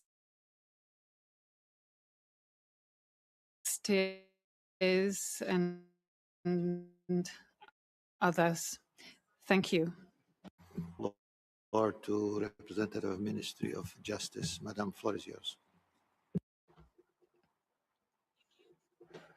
Add on addressing violence against women, especially with disabilities, and it's Slovakia addresses this through a combination of criminal law protection and the victim support framework. So under the Act on Victims of Crime, victims of domestic violence are considered particularly vulnerable victims and are entitled to specialized assistance and enhanced protection. And the system provides for an individual approach to the victim's protection and support needs and access to specialized victim support services. At the same time, we recognize that women and girls with disabilities may face additional barriers and may require support specifically adapted to their needs. This is particularly relevant in the ongoing transposition of the EU directive on combating violence against women and domestic violence. where this directive gives us additional concrete tools to strengthen the existing system, including the individual assessment of protection and support needs, coordinated referral to appropriate services, accessible specialized support, and targeted support for victims with disabilities and victims experiencing intersectional discrimination. In particular, Article 33 requires support services to have sufficient capacity to accommodate victims with disabilities, taking into account their specific needs, including personal assistance. We therefore see the ongoing transposition not simply as a legislative exercise, but as an opportunity to identify existing gaps and further develop practical, accessible, and coordinated protection for women and girls with disabilities. Thank you. Thank you. We still have 5 minutes. We have a last question from Madam Amalia. Then we'll give the opportunity to the delegation to respond to this question. Thank you. Gracias. Thank you, Madam Chairman. I just want to clarify one issue because I think there was some misunderstanding. If you can't answer now, please answer in writing. Can you tell us specifically whether there are any programs for children with spina bifida? According to information that has reached us, they are not receiving the required support. That was a specific question, not a general one. Thank you. Can you send the written response to this question, please? Thank you, Chair. Yes, definitely we will send a written reform and we will include also the request of Mr. Scheffer about the list of rules, regulations, and everything what is in a process in the one package. Thank you. Rosemary, do you have questions or comments or? Thank you, Chair. I don't have any comments on Cluster 1. I'm aware that we're running out of time, aware that we're completely out of time for Cluster 1, and I'm ready to start Cluster 2 whenever the Chair is ready. Can you start, please? I'm happy to do so. Good afternoon. I'd like to warmly welcome the delegation from Slovakia, and I'm very honoured for this to be my last dialogue with a state party for the completion of my 2 terms on the committee. I will be covering the articles in Cluster 2. Now, I will be approaching our discussion on this subject not article by article basis, but wish to explore broader themes. This will require a degree of agility from the delegation, although I do know the delegation has given a degree of agility in its work so far on Cluster 1, and we appreciate that approach. We can take it that I've read the state report, so I'm not looking for a recitation of the content, but a focus on the question at hand. Cluster 2 consists of the transposing of civil and political rights in the context of the specific situation for persons with disabilities. Many of the articles go to the heart of the human rights anchor norms of human dignity, equal value, and worth. This was the centre of the drafting intent of the Convention, challenging the deeply entrenched ableist notions of inferiority on the basis of impairment, which leads to law, policy and practices that deny these fundamental norms.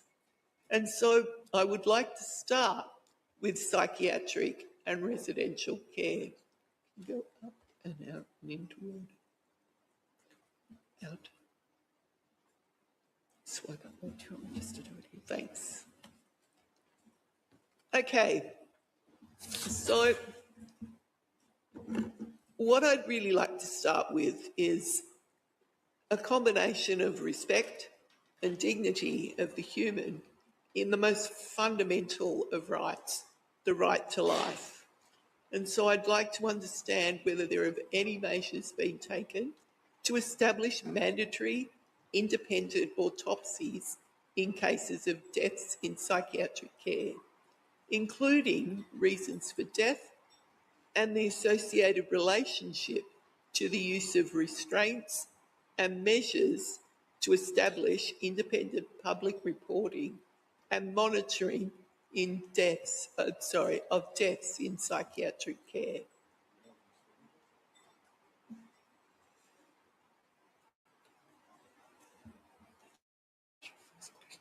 That's my first question. Thank you, Madam Case.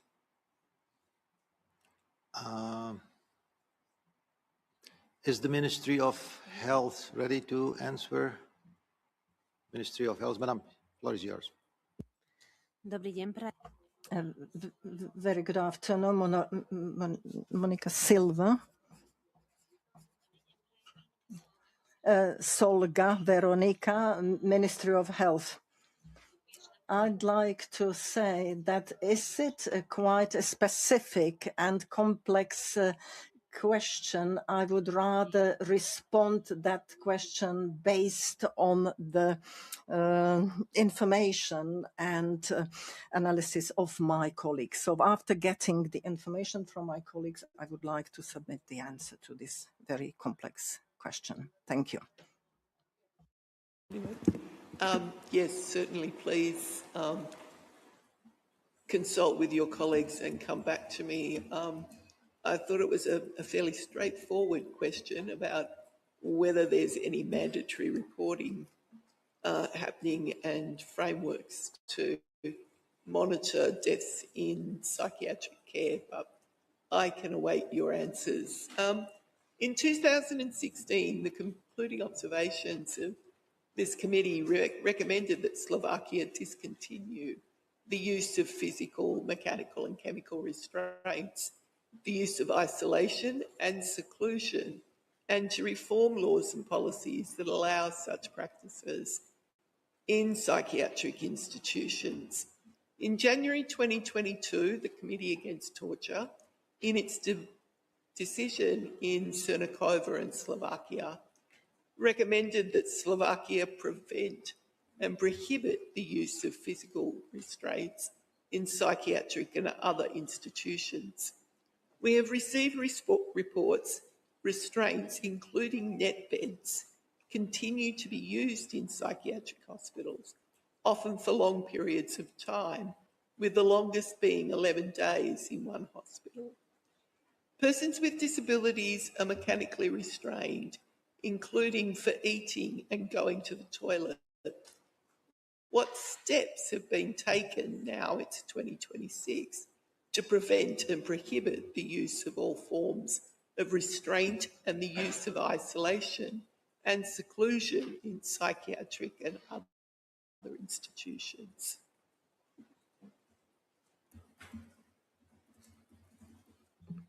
I thank you. I believe Ministry of Health is ready to answer and to give you clarification with regard to your question. Madam, you have the floor. Thank you for the question. Ministry of Health Slovakia approved the concept of humanization of the care in psychiatry. It published in 2022 in its journal, and that concept is the basic for preparation of the current legislative and non-legislative changes related to this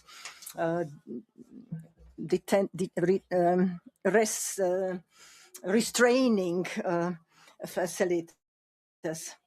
The first part related to the legislation of the use of these restraining aids.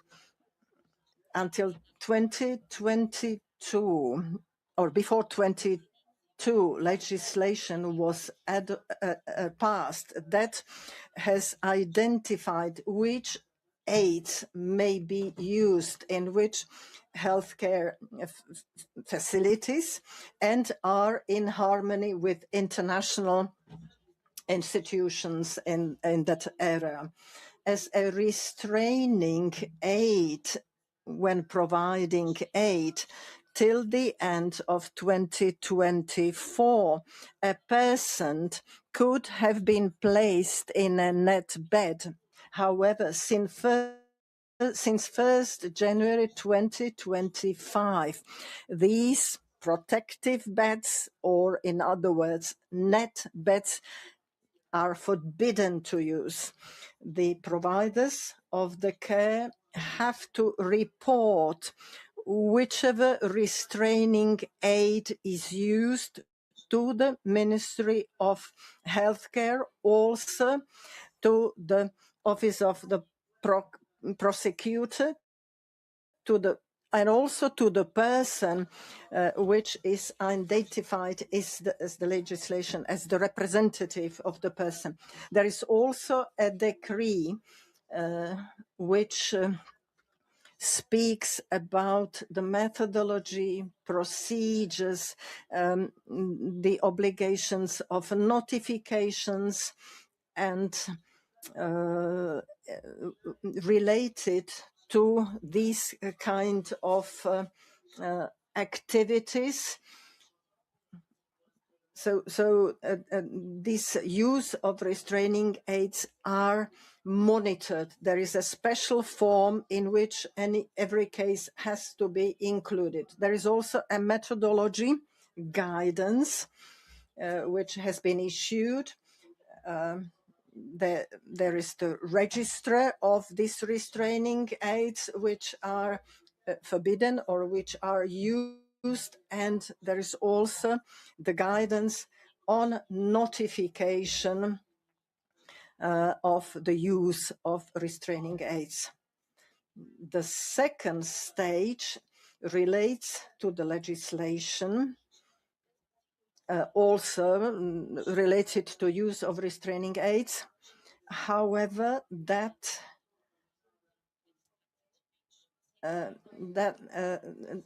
this legislation has come into effect since the beginning of the year 2025. So the law in effect on 1st January 2025 stipulated what can be used, what cannot be used, what protective treatment means, and especially the focus was on psychiatric facilities. All information and the legislation was published in the journal under the Ministry of Healthcare. There was a working group which also focused its activity on abolishing, on removal of these kind of restraining aids like net beds. In 2024, there were 211 protective beds, in other words, net beds. The plan on recovery and resolution, the EU plan, allowed us to be more active in this area and start building kind of protective rooms, which would be the alternative to previous use to those net beds. That rooms are used for patients with psychiatric disorder, and it's done for their own safety and for safety of other personnel. It's called safety rooms. The decree, and there is another decree of Ministry of Healthcare, which defines precisely what physical restraint means, what seclusion means, what are the persons that can assist to medical personnel in using restraining aids. So the aim was to introduce softer ways of sorting out difficult situations, also proper talk with the patients to try to de-escalate the situation. Also, obligatory training of medical personnel has been introduced. And give us in 1 minute a response. Then afterwards, we give the opportunity to Ms. Cases to ask another questions. Please.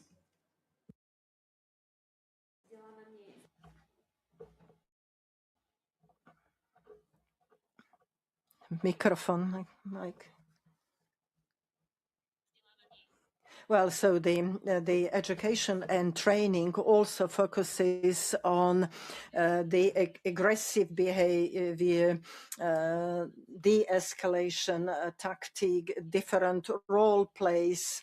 Also, the register of this restraining aids has been reduced, and also the type of notification and registration or putting down the use of this means has been introduced. Thank you very much. Though I would caution Slovakia that you're not just transposing one form of restraint with another form of restraint through seclusion and isolation. The prohibition of restraint measures and non-coercive and the introduction of non-coercive measures is the ambition of what we're trying to achieve with the convention, is to move towards non-coercive supports for people in psychiatric distress. What I would like to do is move on to, we understand that Slovakia supports, and this is entirely related, the Slovakia supports the revised version of the draft optional protocol of the Oviedo Convention, known as Option 2. I'd like to understand the rationale behind this support, given the committee has consistently made its views known about the draft optional protocol to the Oviedo Convention not being compatible with the standards and principles of the Convention. I'd like to hear, have an understanding of Slovakia's position around this, considering the conversation that we've just had about compulsory treatments that go to the heart of dignity and human value and worth.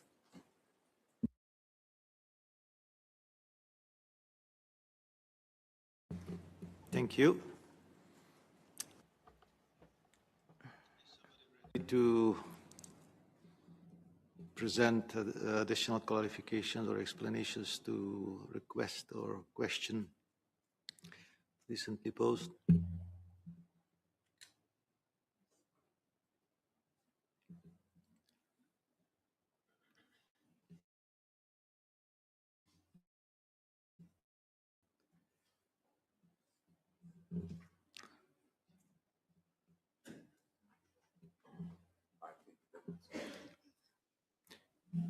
Yeah, we will. We move. Rosemary, do you have other questions? No. Okay.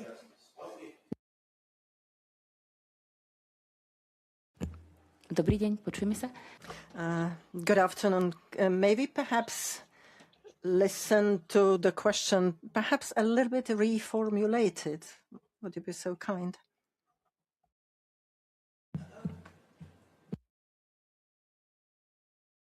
Why is Slovakia supporting option 2 of the Oviedo optional protocol for the maintenance of compulsory treatment orders? I mean, it's a pretty straightforward question. I don't wish to insult the delegation, but essentially Slovakia is on the record of saying that it supports the option 2, which is amending the optional protocol. Madam President, in this case, I believe we will use the opportunity to answer in the written form too, because there are some doubts, hesitation how to answer and what is exactly in our legislation and the process. Thank you. Thank you very much for taking that on board. I'd like to return to the issue of Ms. Zernikova. I'd like to come back to how the committee dealt with this case as well. In this committee's 2026 decision in Zernikova and Slovakia, it highlighted that Slovak access to justice for Ms. Zernikova and failed to prevent ill treatment and violence in the institution in which she resided. Ms. Zernikova also submitted an individual communication to the Committee Against Torture, as I noted earlier, and they made a similar finding in 2021. Can the delegation explain what procedural accommodations, including gender and age-appropriate accommodations, have been introduced to facilitate the effective role of persons with disabilities as participants in judicial and administrative proceedings? And if you can, how is Slovakia addressing this high incidence of violence in institutions, in particular for women with disabilities? I will refer back to the National Action Plan that many of my colleagues have raised, and just ask if that plan includes the specific incidences of violence in institutions and a mechanism within the strategy to address and eliminate that.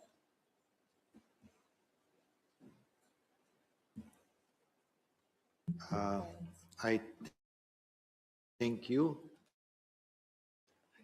I have some doubts if the name is not misspelled, probably. Chernakov?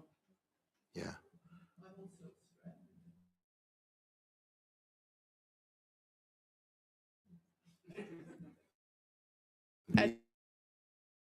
And we most are probably aware of butchering your view. slightly different. So also to eliminate these kind of cases, in October 2022, Slovakia, or the Parliament of Slovakia, passed a legislation 345 on inspection in social affairs, and this inspection falls under wider care and protection of persons in institutional care, and also including the children and adults, and in providing informal care for these people at home, and also in case of providing grants and allowances in this respect. These inspections is active. The public, the general public may address this inspection in respect to the quality, ethic, and and approach, psychical approach of the care provided. The inspection always checks, investigates, and solves individually all or complaints. If, however, the complaint doesn't include needed information, inspection requires to add this information within 7 days. And then, Rosemary, do you want to comment? Really like to clarify the question. Thank you for the information about what you're doing. I suppose what I'm wanting, well, no, I don't suppose, I know what I'm wanting is for information about procedural accommodations when complaints are made.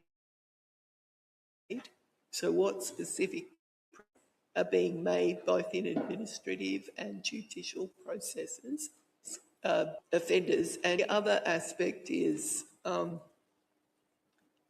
it contained, are there mechanisms contained within the national strategy that recognise violence against women in institutional care? So if you're responding in writing, that's the specifics we really want to get to. Thank you, Madam. I think the is Ministry of Justice ready to say something, or sir, what is yours?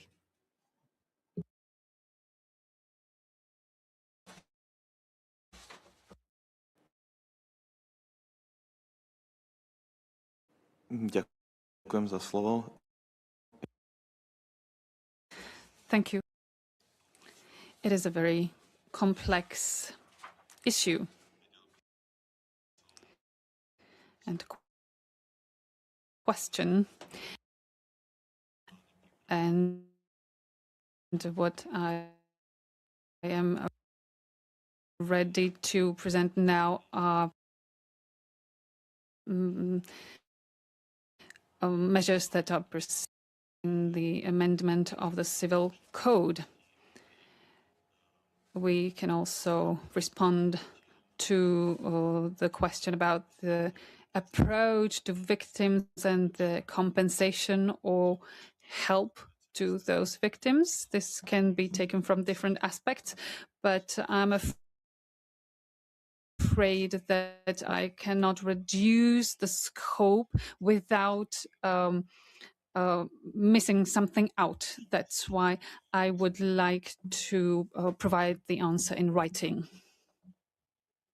Thank you. Thank you very much. Thank you very much for taking that on board, and we look forward to your answers.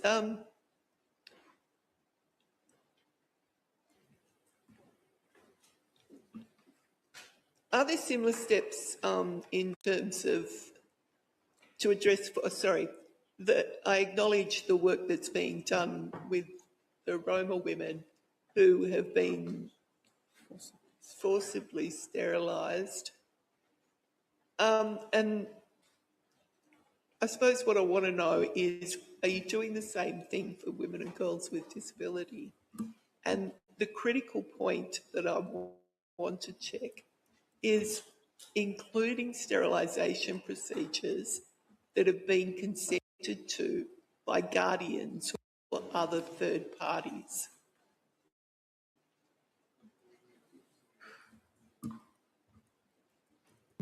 Thank you. Is Ministry of Health ready to answer this question and give some clarifications where we are now?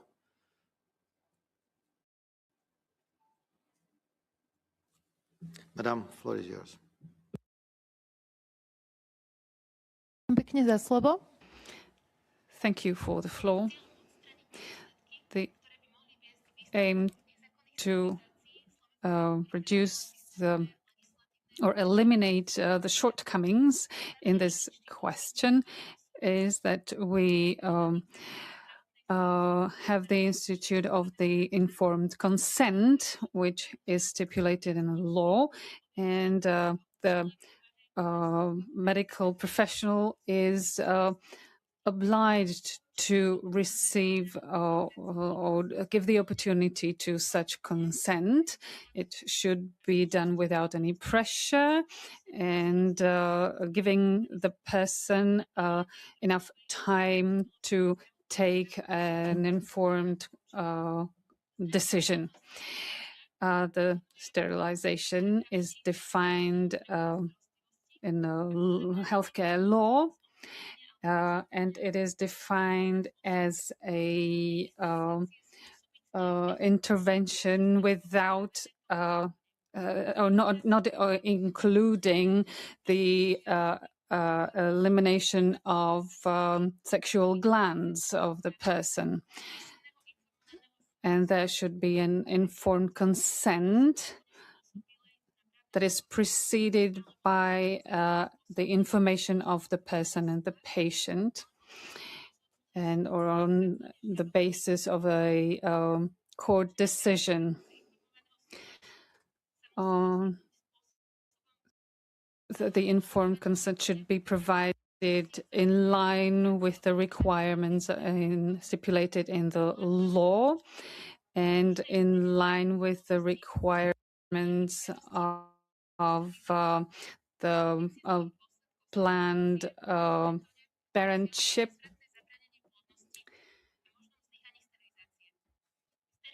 Sterilization cannot be done before 30 days have elapsed after or from the informed consent. The informed consent should be done in the official language or in the language of minorities of the Slovak Republic. The Ministry of Health, made in 2023, created a group of experts whose aim was to map the situation, and the report of this control group was handed to the council, to the National Council of the Slovak Republic, to the Parliament, and its Committee for the Minorities.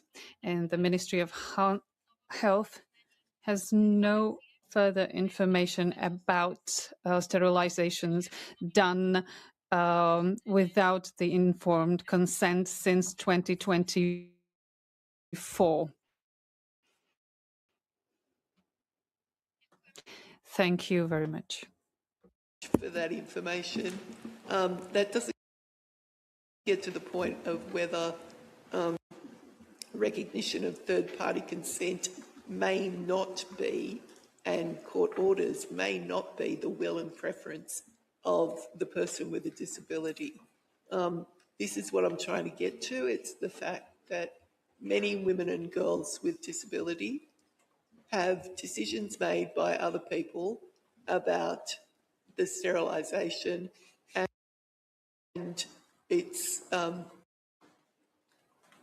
lifelong impacts that it has on them.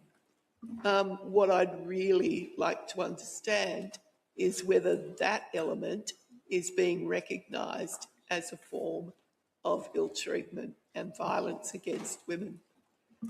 What I'd like to know also is, are there any steps to prohibit the unnecessary medical interventions performed on intersex children?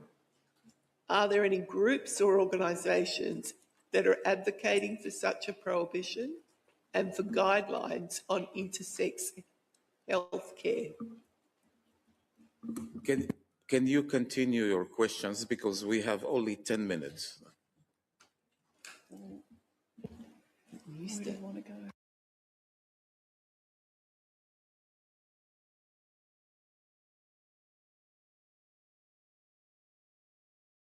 We have a number of reports about the extremely slow deinstitutionalisation process occurring in Slovakia. We've also heard that the risks of reinstitutionalisation, including proposals to overrun limits on maximum capacity of residential care homes. We know that the demand for institutional care is high, but have heard this is due to insufficient personal care support, inaccessible housing in the community, and the over-reliance on families to provide support. Can a delegation clarify what are the challenges and where resistance is coming from in expediting deinstitutionalisation? Do you have strategies to address the labour shortage in personal care support, the lack of qualified social workers, to address the lack of accessible housing in the community, and to develop community-based support services? How are you working with municipalities and regions to coordinate action to address concerns to facilitate deinstitutionalisation? In your strategy of deinstitutionalisation, do you have measures to foster community understanding and support for community living and an understanding of the rights of persons with disabilities? Can you clarify the public resources, if public resources and the European funds, such as the structural funds, are being used for the construction and expansion of institutional settings, or are you actively redirecting funds to community-based support services and accessible housing? And lastly, can you provide information on the draft new civil code and its provisions on supported decision-making? Does it contain provisions for eliminating substitute decision-making, whether the supported decision-making provisions are qualified anyway, or are they universal? And what restrictions are there on people with disabilities to access financial services such as banking? Thank you. Thank you, Rosemary, for your questions. If you don't mind, I will give the opportunity to the delegation to respond to questions. This afternoon, we'll have more 20 minutes to have a response for your questions. Okay. Your Excellency. Thank you very much for this very long list of questions. I see Ministry of Labour is ready to take the floor. Madam, floor is yours.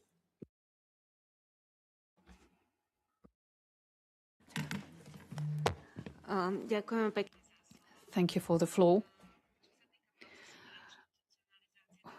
When it comes to the process of deinstitutionalization, we have made several steps. In 2015, we prepared the strategy of the institutionalization of the healthcare. In 2021, we adopted another strategy of the institutionalization of the system of social services and care. That was the continuation of the first strategy. And now we are in the phase of preparing strategic plans of the institutionalization from 2021 and a new action plan of the institutionalization. The strategy will be proposed to the government by the end of this year. And the National Action Plan will be prepared by the end of this year as well.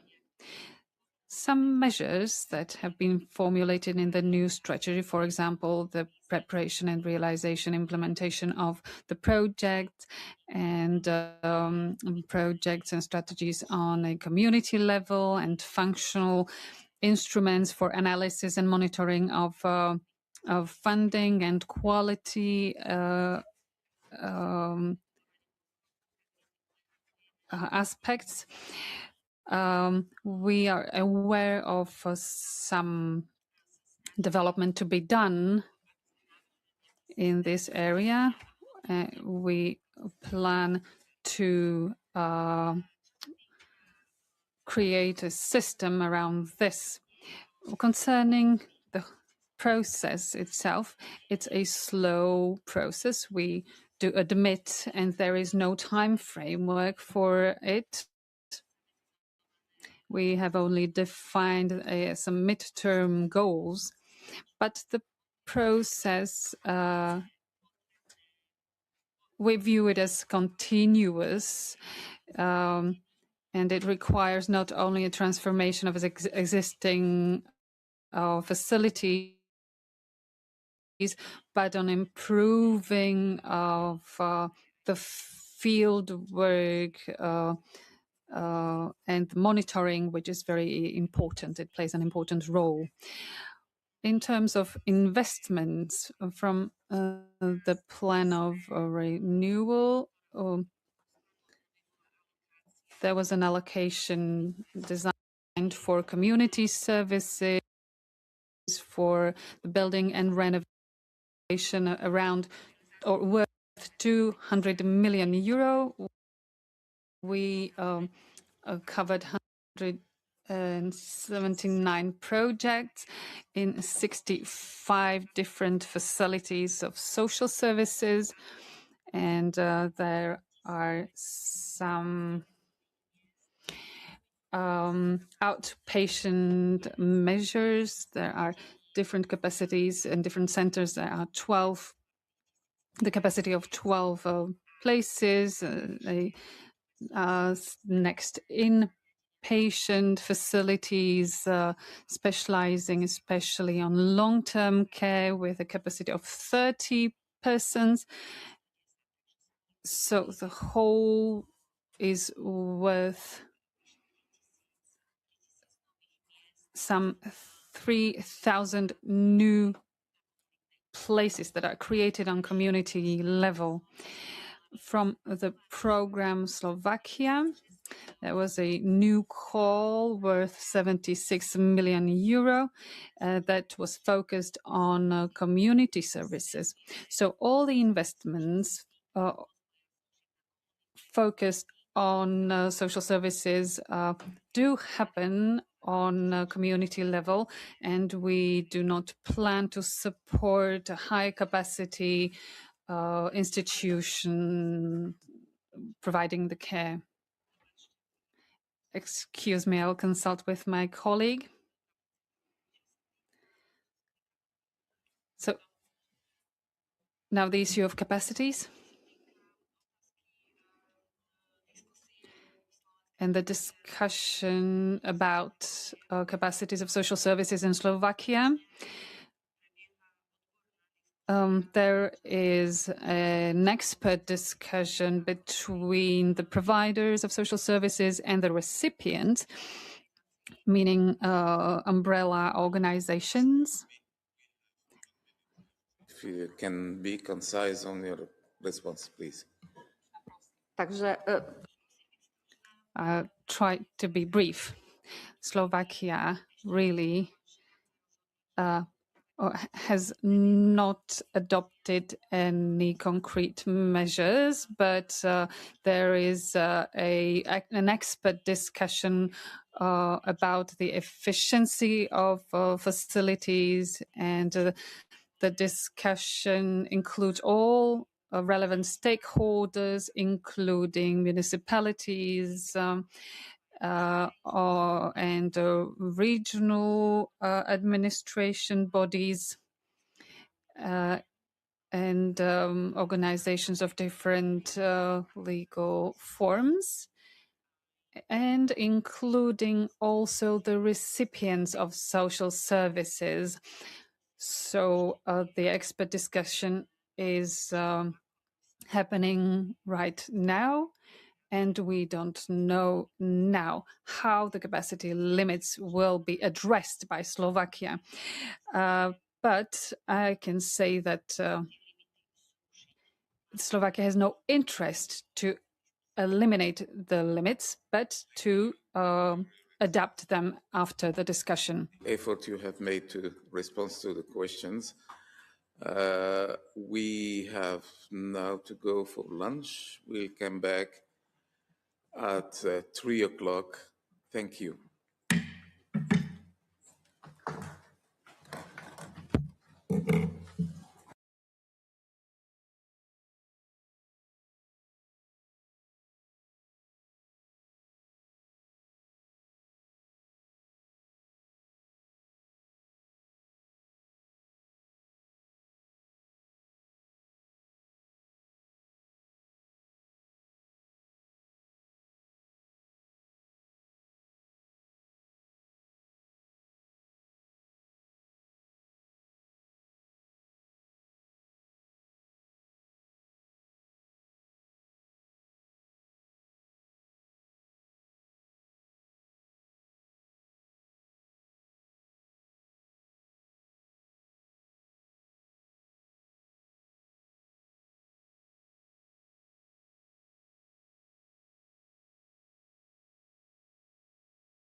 you.